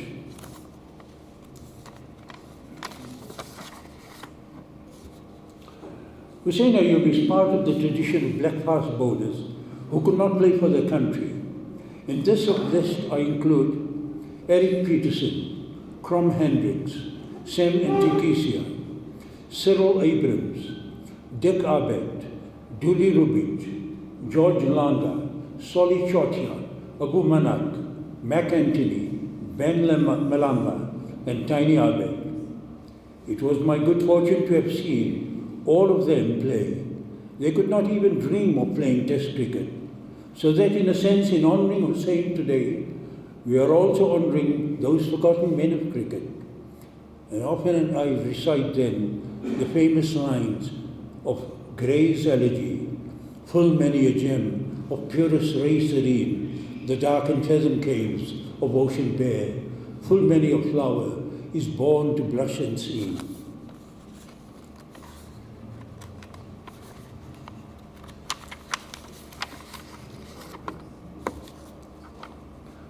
Hoosain had two great weaknesses. Great as he was as a bowler of pace and direction, variation and accuracy, Hoosain never bowled a loose ball. That was not part of his armoury. George Headley, the great West Indian, once said that of all the balls in cricket, the loose ball is the most dangerous. Momentarily, the batsman relaxes, drops his defences and is induced into taking risks. Hoosain could not bowl an innocuous full toss or a long hop. Would that he had bowled? some loose balls.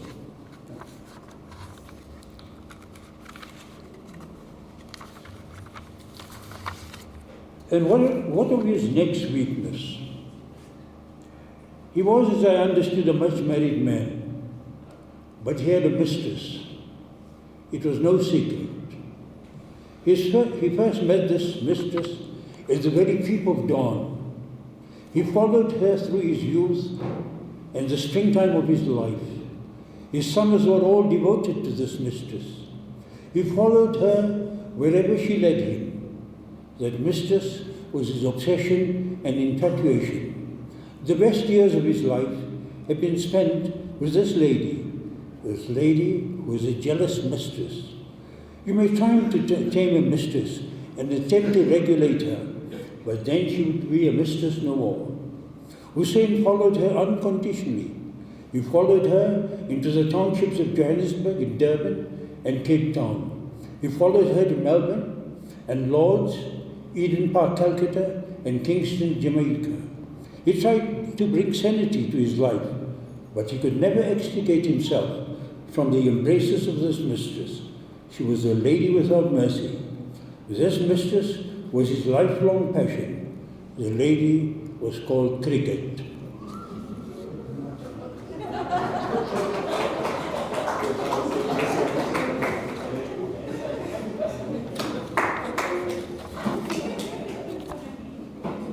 Hoosain has been a man of 1,000 faces.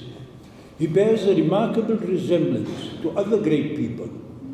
In his lifetime, Hoosain has been mistaken on many occasions.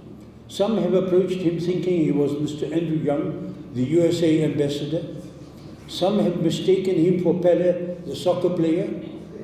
And sometimes people thought he was Johnny Mathis, the singer, or Sir Garfield Sobers, the great cricketer. Hoosain did not disappoint his fans and gladly volunteered to sign his autograph as ambassador, soccer player, cricketer, singer, or actor. Hoosain, being a man with 1,000 faces, is versatile, eclectic, and resilient. And these were perhaps the qualities that were needed when he was sent to Africa. What was needed was a person who was meticulous and relaxed, sportsman and teacher, ambassador and statesman, soccer player and cricketer, actor and singer. The association between Hoosain and Dr. Ali Bacher had been a very special one, like that between Rogers and Hammerstein, Gilbert and Sullivan. It was at the behest of Dr. Ali Bacher that Hoosain Ayob left his job as principal and joined the development program. Hoosain's life was cricket, and cricket was passion and poetry to him. But as he became exposed to the world of Soweto, he must have realized the words of John Arlott, who said, "There's more to cricket than cricket." And the words of Sheila James, who said, "What do they know of cricket, who only cricket know?"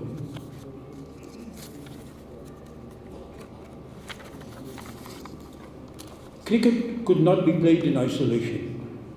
There were elemental forces that shaped the destinies of people: social, economic, political, cultural, and international.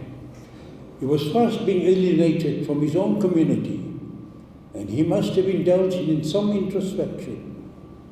Was he a pawn in a political struggle? Soweto was burning. The Gatling tour was cancelled. These were his darkest days. There was a conflict between the entrenched privileges of the ancient regime and the new demands of the burgeoning democracy. Society was gripped in the pathos of conflict. So the darkest period, he nevertheless persevered with tenacity and zeal. He picked up enough skills to impart these to youngsters. He was never lacking in tenacity, zeal, and courage. Andre Odendaal, in his monumental book, The Story of an African Game, argues forcefully that African cricket had a healthy culture and tradition from 1860, often retarded, aborted, and eroded, but now given new life since democracy and boosted by the World Cup 2003, cricket is rapidly becoming part of national popular culture once again. And now, in the autumn of his life, cricket has said that Hoosain must go to Africa. He has followed her capriciously and whimsically to wherever she has led him, but he is happy. He has discovered his true self amongst the destitute and the downtrodden, and such gifts that he has as a teacher and cricketer, he has imparted with humility and humour. Both in South Africa and Africa, Hoosain has had his influence on hundreds, if not thousands, of youngsters. The global vision has begun to spread.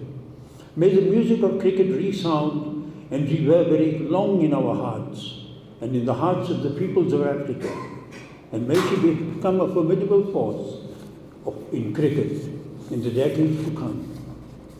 Perhaps years shall pass, and the legend of cricket and Hoosain will grow. Circling the earth will be cricketers playing the game and enjoying, and perhaps at the foot of Mount Kilimanjaro, or near the pyramids, or in the vicinity of Victoria Falls, some youngster will be playing, and you will hear the merry tune of bat and ball. You will see a little Shane Warne or a Sachin Tendulkar, a little Basil de Oliveira or a Grant Pollock, a Viv Richards or Brian Lara. And you may ask one of them, "What is your name?" And he shall say, "My name is Hoosain Ayob."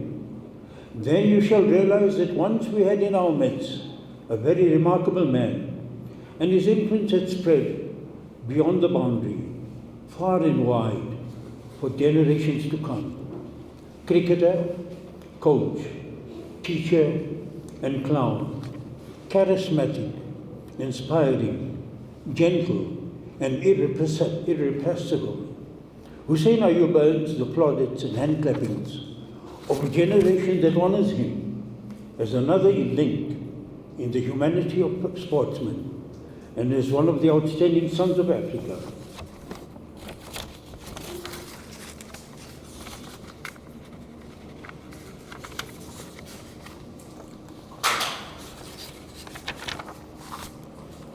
I looked at his grave one long last time, and I recited to myself the words of Robert Emmet, an Irish patriot, who shortly before his death said these words: "I am going to my cold and silent grave. My lamp of life is nearly extinguished. The grave now opens to receive me, and I sink into its bosom. I have but one request to ask at my departure from this world. It is the charity of its silence. Let no man write my epitaph, for as no man who knows my motives dare now vindicate them, let not ignorance or prejudice asperse them. Let them and me rest in obscurity and peace. Let my tomb remain uninscribed and my memory in oblivion, till other men and other times can do justice to my character. When my country takes a place amongst the nations of the world, then, and not till then, let my epitaph be written. Hoosain Ayob has gone to the invisible country far away. We were contemporaries in this life, and we hope that we shall be contemporaries in the life to come. Hoosain Ayob, my friend, you now belong to cricketing immortality. Thank you.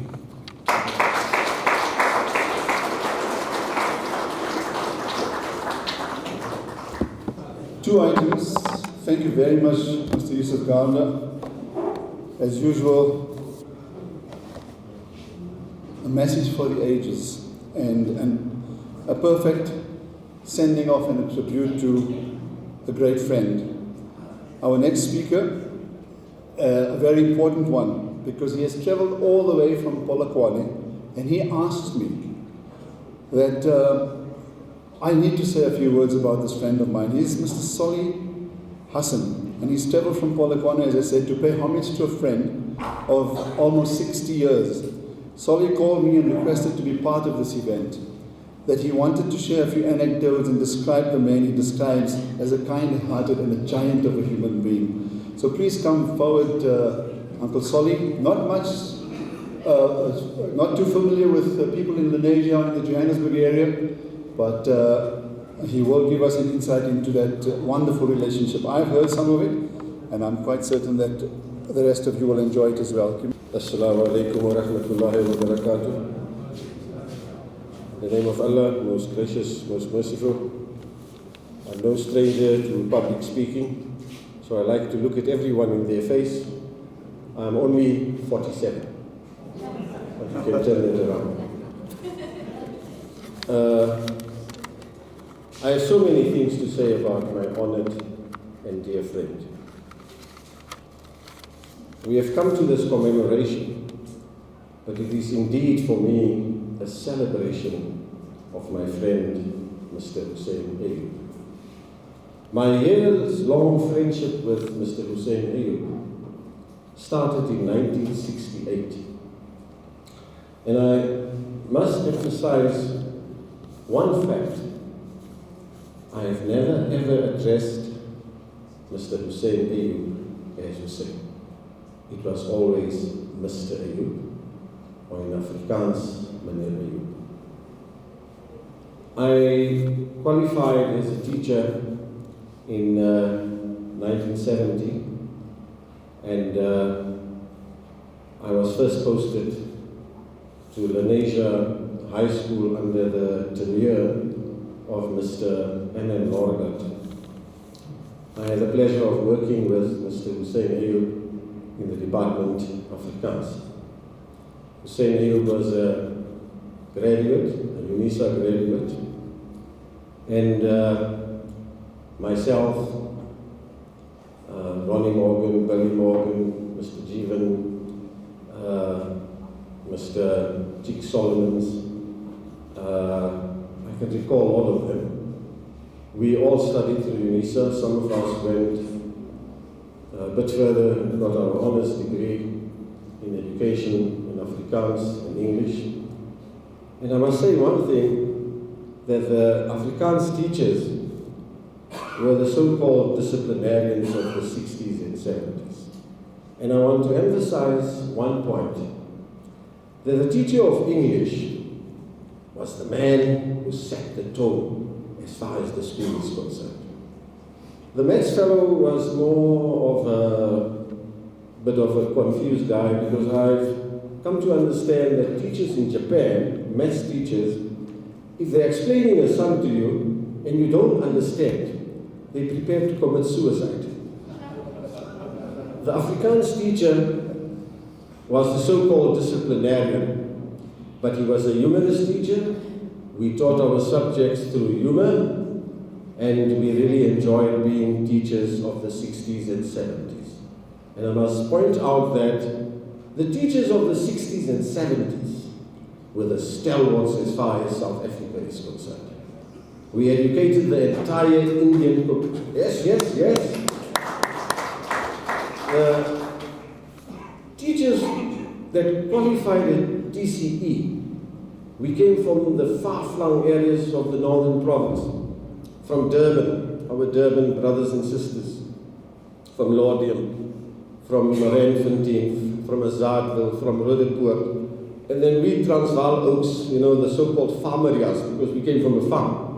And I must tell you, the young girls from the East End, they used to actually fall in love with us. And I remember that Mr. Lorgat took a liking to me because I was very strict. And then I told Mr. Lorgat during the third term, after July I went home, and I told him that I'll be leaving maybe by tomorrow. And he told Mr. Ayob, no, you keep that young man here, you don't let him go. And I have to applaud Mr. Ayob for one simple fact. We were the Oaks that grew up with the colored Oaks. I grew up right till the age of 22 in a predominantly colored community. And that is why we learned Afrikaans as well from our colored friends. But we, the so-called poor guys from South Africa, who did not have the financial backing to pursue, university studies like being doctors, lawyers, chartered accountants, BCom degrees, then your mum and your dad will say, you're going to college. And believe it or not, your salary in 1970 was 84 Rand a month. You worked for 4 Rand a day and you gave off your best, whether it was academics, whether it was sport. And I'm quite a joker as well, and I had this opportunity of knowing Mr. Hoosain Ayob. In 1977, we traveled to Durban because you were now appointed as the sub-examiner for Afrikaans. And it was myself, Mr. Hoosain Ayob, Mr. Chick Solomons, Mr. B.A. Patel, Mr. A.S. Munshi, and we got into Mr. B.A. Patel's Volvo car, traveled throughout the night, and then reached Durban the next morning on Saturday. So you have to mark papers from Saturday, morning 6 o'clock till 6 o'clock in the evening, right till the next Friday. But then on that Tuesday, I got very, very ill. And I couldn't now report for the next few days. So I had to remain at home in Durban, boarding with people. So my friends used to go and mark, and then came home on that Wednesday evening. And then Chick Solomons, now being the inquisitive guy, came to my bed, and I was really sick with the flu. So he whispers to me, "Sorry, hoe voel jy?" Now, I was so sick, so I couldn't hear. So Mr. Hoosain Ayob comes to me and he says, "Sorry, Chicks wil weet hoe voel jy?" And I replied, "Sê vir die bliksem, ek voel met my vingers." And we traveled back. And I'm indebted to Mr. Hoosain Ayob. Poor boys that educated the entire South Africa. And then he told me, "Solid, you will pursue your studies through Lenasia as well." So I'm an Afrikaans, English and education graduate. And I didn't have money for books.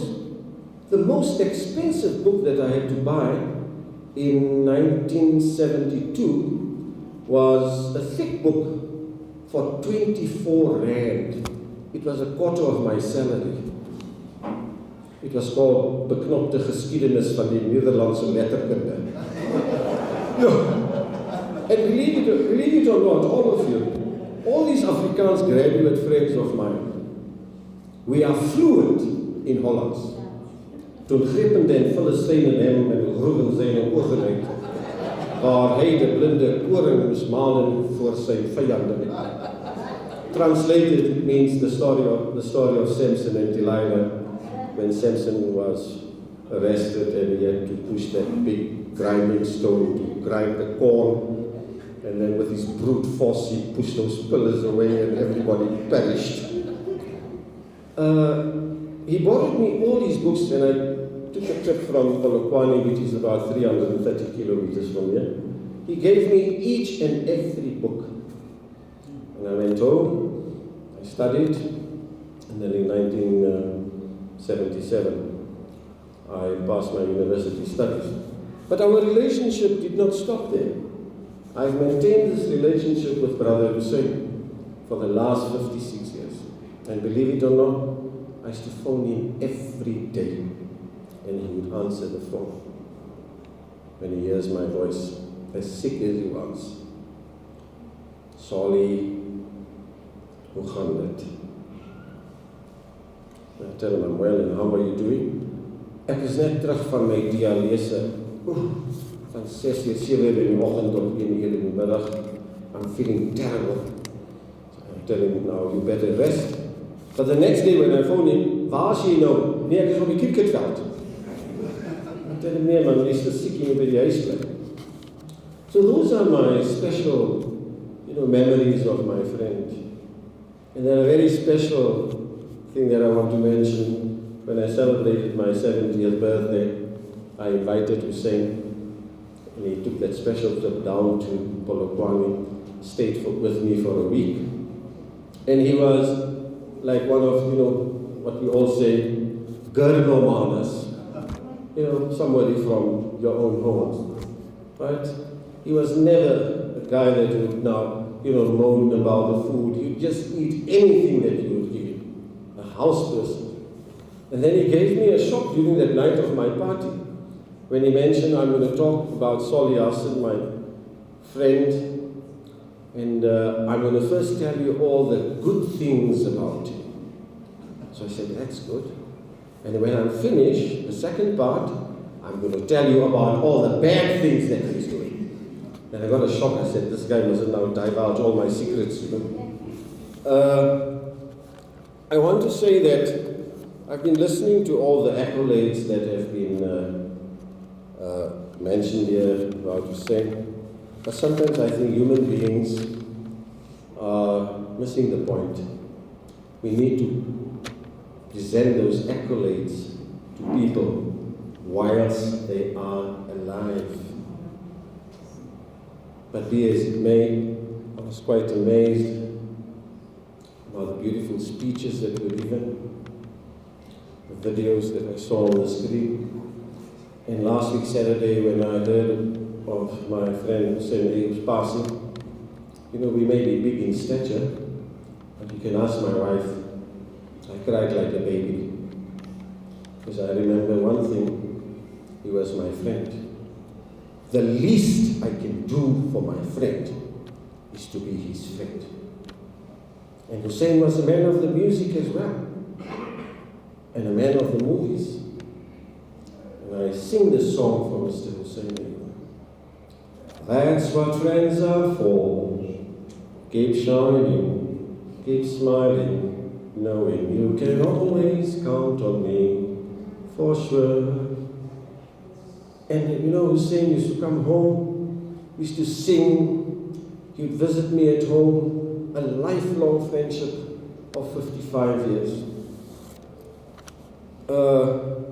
I mentioned a while ago that Hoosain was also a man of music, songs of Cliff Richard, Bachelor Boy. We used to sing it together, Elvis Presley, and he loved the Platters of the 60s. Songs like My Prayer is to linger with you till the end of the day in a life so divine. And then he would cheer and clap all the time. Sorry, jy moes liewer 'n sanger geword het. Ek sê nee meneer Hoosain Ayob, die laaste keer het ek probeer sing in the park. Even the trees got up and walked away.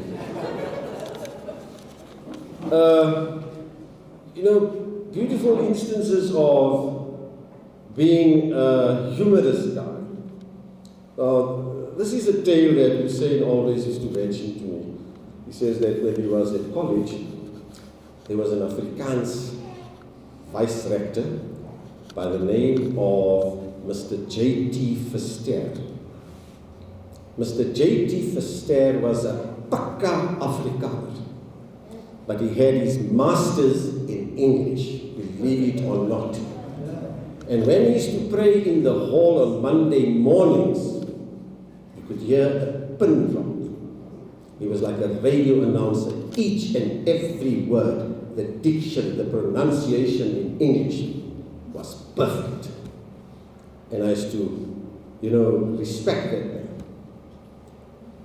The Afrikaans teacher, and Mr. Ayob knew that, and I knew that, and all of our buddies knew that, were always respected by the Afrikaans Inspectorate, whether they were from Durban or whether they were from Pretoria. Because they knew these coolie boys speak Afrikaans better than us. And that's a fact.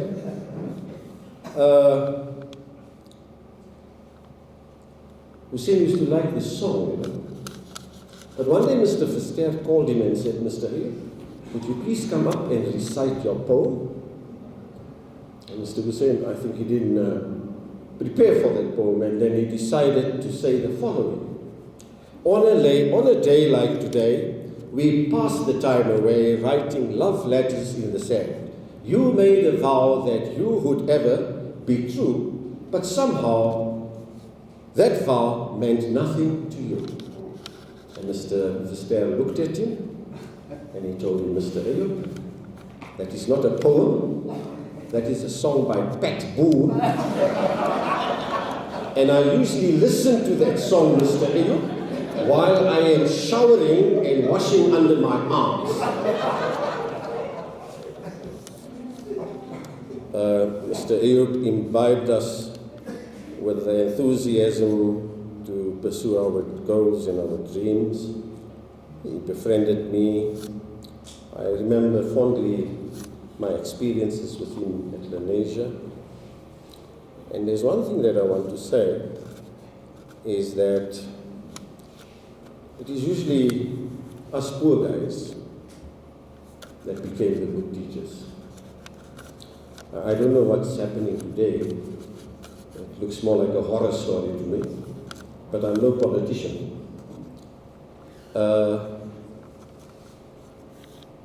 I would regularly visit him in Johannesburg, and then he'd show me around his whole house, from room to room. All the so-called accolades, the frames, his albums, his photographs, and what have you. And I used to always tell him, you know what, you serve not only mankind, you serve South Africa and the entire world. And then I go on to the point in 1968 when I was at college.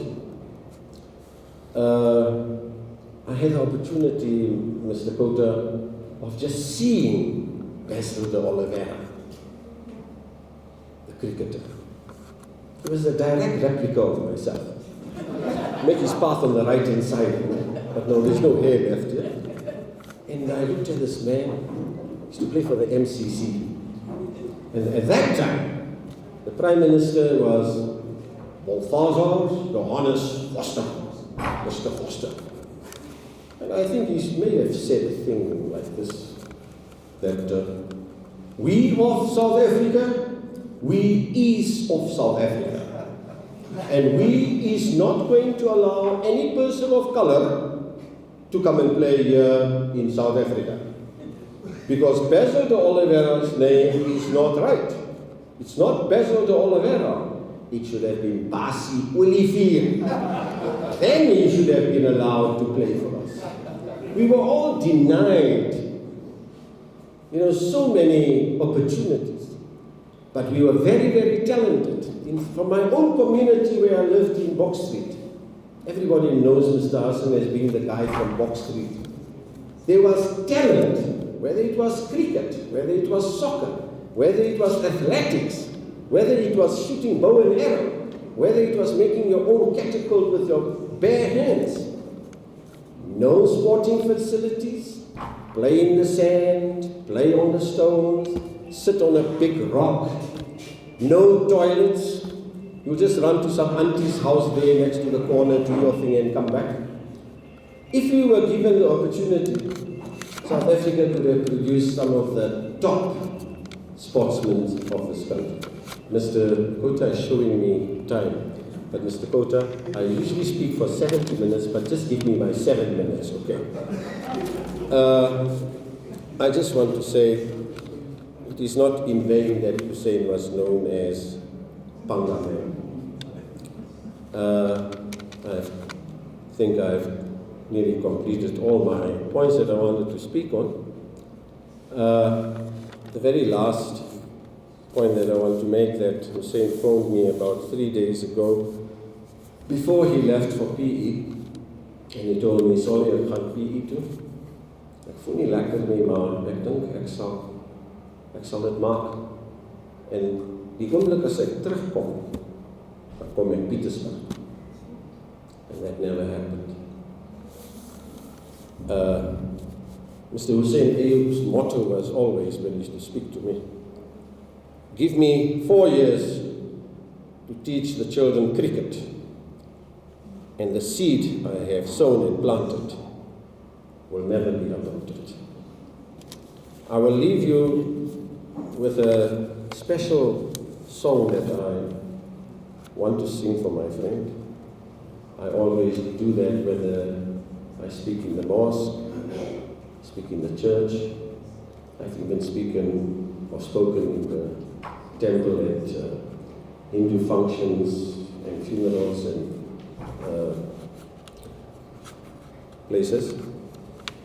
The song is, God be with you till we meet again. By his counsel's guide uphold you. With his son securely fold you. God be with you till we meet again. Till we meet, till we meet. God be with you till we meet again. To Mr. Ayob's wonderful family, Hoosain Ayob always remained in my heart for one simple reason. When I came to Johannesburg in 1967, you know, the farm boy doesn't get used to the city life, and I told Basila, Juffrou, ek gaan huis toe, ek hou nie van Johannesburg nie. And she told me, jy gaan nergens, jy bly net hier. And I'm so thankful to you. And I had the opportunity of being with a sister in class. Thank you so much. I will still come home. I still have your numbers. Your home was always my home as well. You are not strangers to me, you are my family.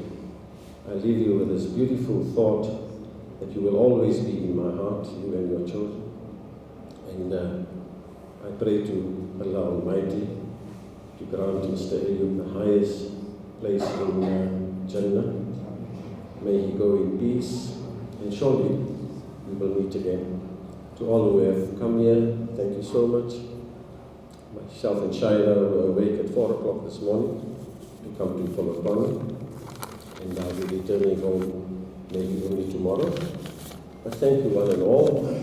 It's also my honor to meet Mr. Hoosain Ayob's former pupil, Honorable Mr. Ndasuti. And I've made a lot of friends. And I'll leave you on a lighter note. When I walked in here, cricket is alive here in Lenasia. It is dead everywhere, let me tell you that. The only children that are playing cricket and soccer are no longer our own children, but our brothers and sisters' children who are from Pakistan and from India. You will see them on the cricket field. So we need to shake these buggers up, and we need to work very, very hard to get our children to play cricket. Thank you so much. Thank you very much, Uncle Solly. It's been an absolute delight and pleasure to have met you, and even more delightful to have heard you today. And you can all tell people the type of company that Hoosain kept. Absolutely brilliant. Please bear with us. There's been a lot of effort put into this tribute, a video tribute that Arishad has put together. And thereafter, we will be closing the function and the memorial. And for those who still wish to enjoy some of our snacks, please in fact enjoy. There's a hell of a lot of it upstairs. I will just close and leave the rest to what Arisha has to present for us this evening. I will close this commemoration with a comment that appears in Muhammad Ali's book, More Than a Game. When you go home, tell them of us and say, for your tomorrow, we gave our today.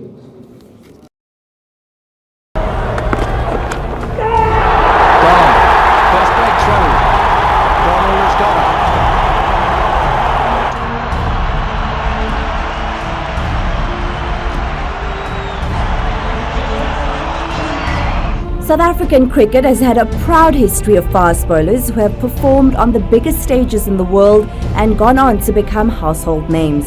There were other players, however, who, while certainly talented enough, weren't afforded the same opportunity. It is taken.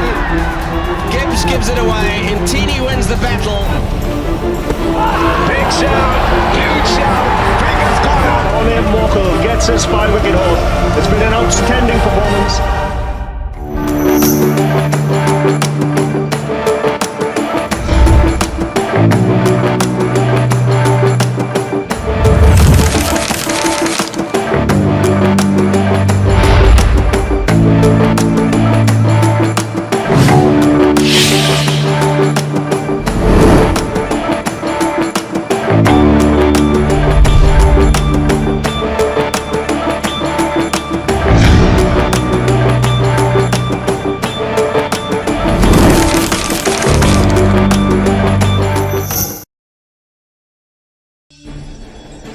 He was tall, dark and handsome, and who knows, he could have been a box office film star. He loved the arts, movies and music, but he also loved sport. He was a born athlete. Whichever sport he played, he excelled in, and in the end, he chose the game of cricket. But his affinity and contribution to the game was multifaceted. Unlike his peers and contemporaries, Ayob served the game with distinction to the end. The child prodigy. It all began in his birthplace, the little town of Brits. The Ayob family suffered a great tragedy when their dad Ismail Ayob passed away. And from a comfortable life as a middle-class family, they faced adversity in the harshest form. Hoosain, his mother, and 5 brothers overcame their misfortune with fortitude. Times were not easy, and it is abundantly clear that these early challenges was the catalyst to Ayob's determination to take on and achieve and succeed in everything he did. He dominated athletics in school, was a brilliant footballer, and enjoyed the odd game of cricket. Hoosain was admitted at the age of 10 to Mia's farm, the Waterfall Islamic Institute as we know it today. He enjoyed sport and by the 10th grade was awarded the Victor Ledorium in sport. Teacher Ibrahim Kola would drive Hoosain to play for Newlands Cricket Club in the Coloured League.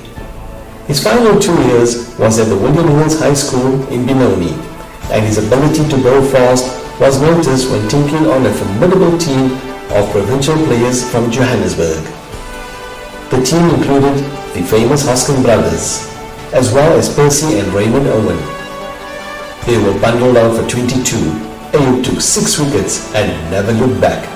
He went on to represent the province in soccer and captained the high school's cricket team. The teacher and cricketer. After completing his matric, Hoosain Ayob had to move to Johannesburg to attend the Transvaal Teachers Training College in Forsberg. A number of applicants were rejected entry in the first year, and to make ends meet, he found work in a sweets factory in Newtown. On observing the struggles of the working class, he vowed then that his goal of becoming a teacher was imperative.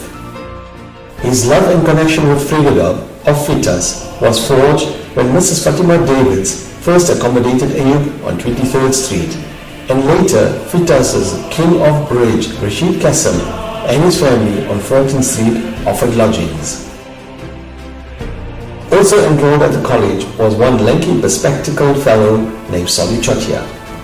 The two would go on to form a most formidable pair of fast bowlers and played for 17 unbroken seasons and enjoyed much success in provincial cricket. Completing the degree was a phenomenal triumph. Ayob stepped into a new world, fists pumped that he will never experience poverty again. Here began Ayob's journey as an educator. From Newlands Cricket Club, Hoosain moved to Johannesburg Indian High School All Boys, playing in the Transvaal Independent Malay Union. Then, it was the decision to join the famed College All Boys that changed Hoosain's cricket fortunes. The outstanding Aussie Latha and the irrepressible Abdul Bangji were his captains during his time at the club. College enjoyed much success as they were often runaway winners in the league and won 2 national club competitions, with Hoosain being the chief instigator with his brilliant and hostile bowling. Ayob was chiefly responsible for Transvaal's success. There were no histrionics about his cricket. He was a dramatic performer, moral inconsistency, with great strength and a superb action. Hoosain's haul of wickets in club and district cricket was astonishing, and he carried that form in the well-contested national tournaments. Ayob gave notice of his talent in the 1962 Interprovincial Final for Transvaal against Western Province in Port Elizabeth. His team were 81 all out and Western Province were cruising at a 63 for 3. Dulihovic brought Ayob on for a second spell, but this time against the wind, and he produced one of the most devastating spells witnessed in a long time. He clean bowled all 5 of his victims, and Transvaal won by 1 run.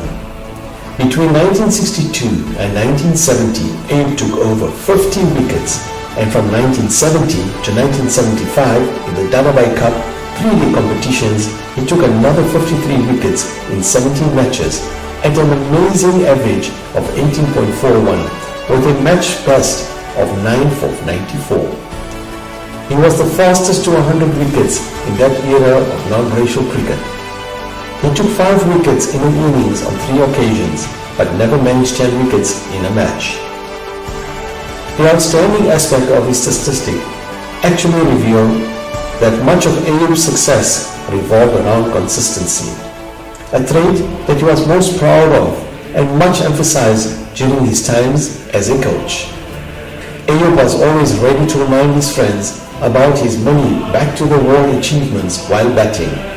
He was involved in last wicket partnerships, either when saving a match or scoring the winning runs.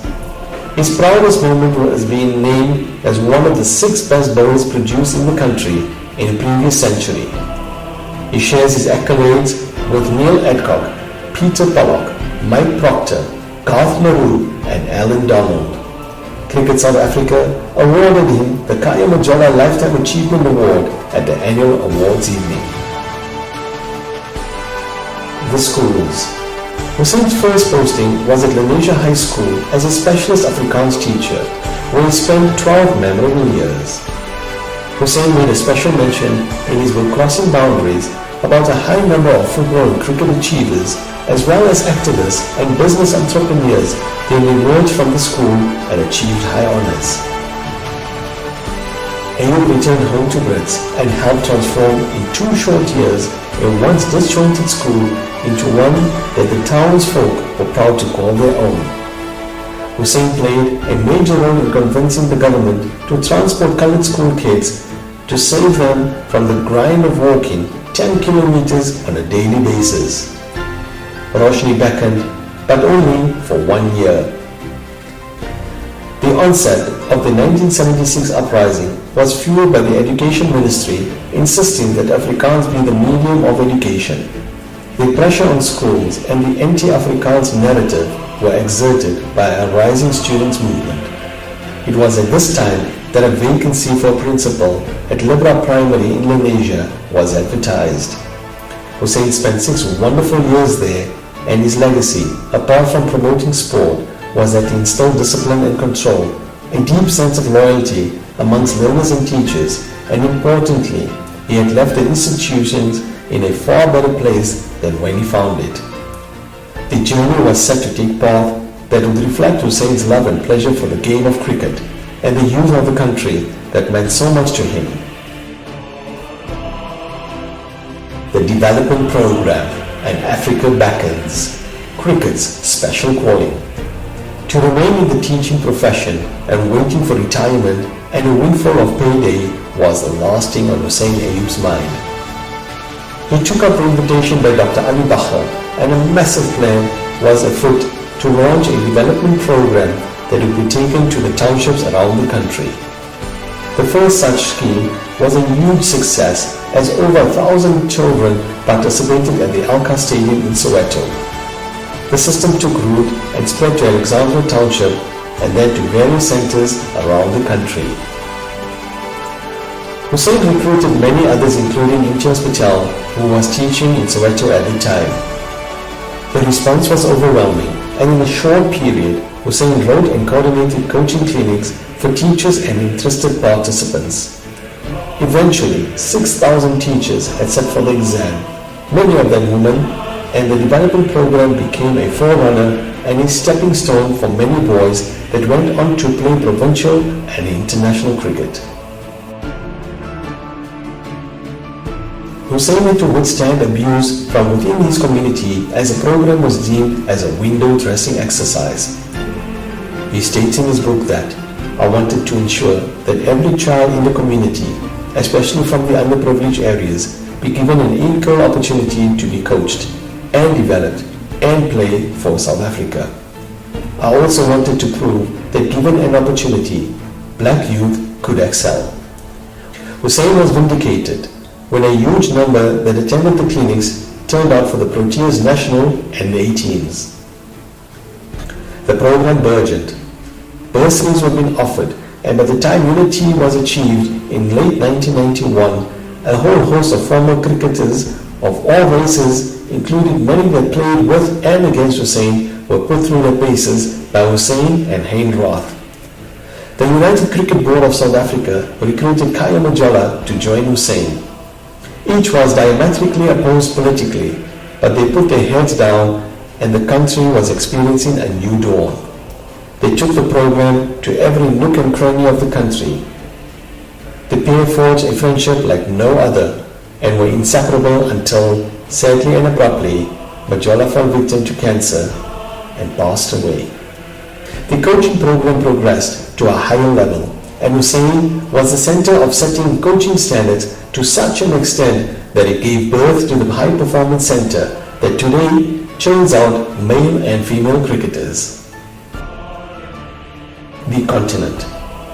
The highly energetic Ayob afforded an even bigger challenge in 1997 when invited by the ICC to oversee cricket on the continent as the first ICC development manager for cricket in Africa. Briefly speaking, in a period of 5 years, the program had reached 18 countries. Hoosain traveled the world with Harry Shapiro and Anton Ferreira as they compared the systems used in all levels of coaching. Much of what Ayob had devised was actually taken on by various nations. On the ground, he empowered among others his Transvaal buddies, Ahmed Gabru and Tiffy Barnes, renowned coaches at senior club and age group level. The positive impact that Hoosain made was immense, and the legacy of that inspiring effort will be felt for a long time. There is not a coaching program in South Africa that doesn't have the Ayob signature on it. He lived the game and departed with knowledge that although denied opportunities in his own days as a player, his sojourn into coaching and development was vindicated, and he left the world knowing that he had given off his best. I've been following the cricket setup since last year, the Cricket South Africa saga as they call it. I feel there is a future for cricket in this country. I feel that people should get together, black, white, green, yellow, doesn't matter. Forget the past. There are still people that carry the past, will carry the past forward. You cannot be, you must forgive and forget. If we can all stand together, hold hands together, let us get together, forget the past, let's go ahead. We've suffered a lot. We lost 20 years of cricket, and of course then for the last 25 years, we're trying to build this country. Let us go together. Let's play. We can become the greatest, and I mean it, greatest country in the world when it comes to sports.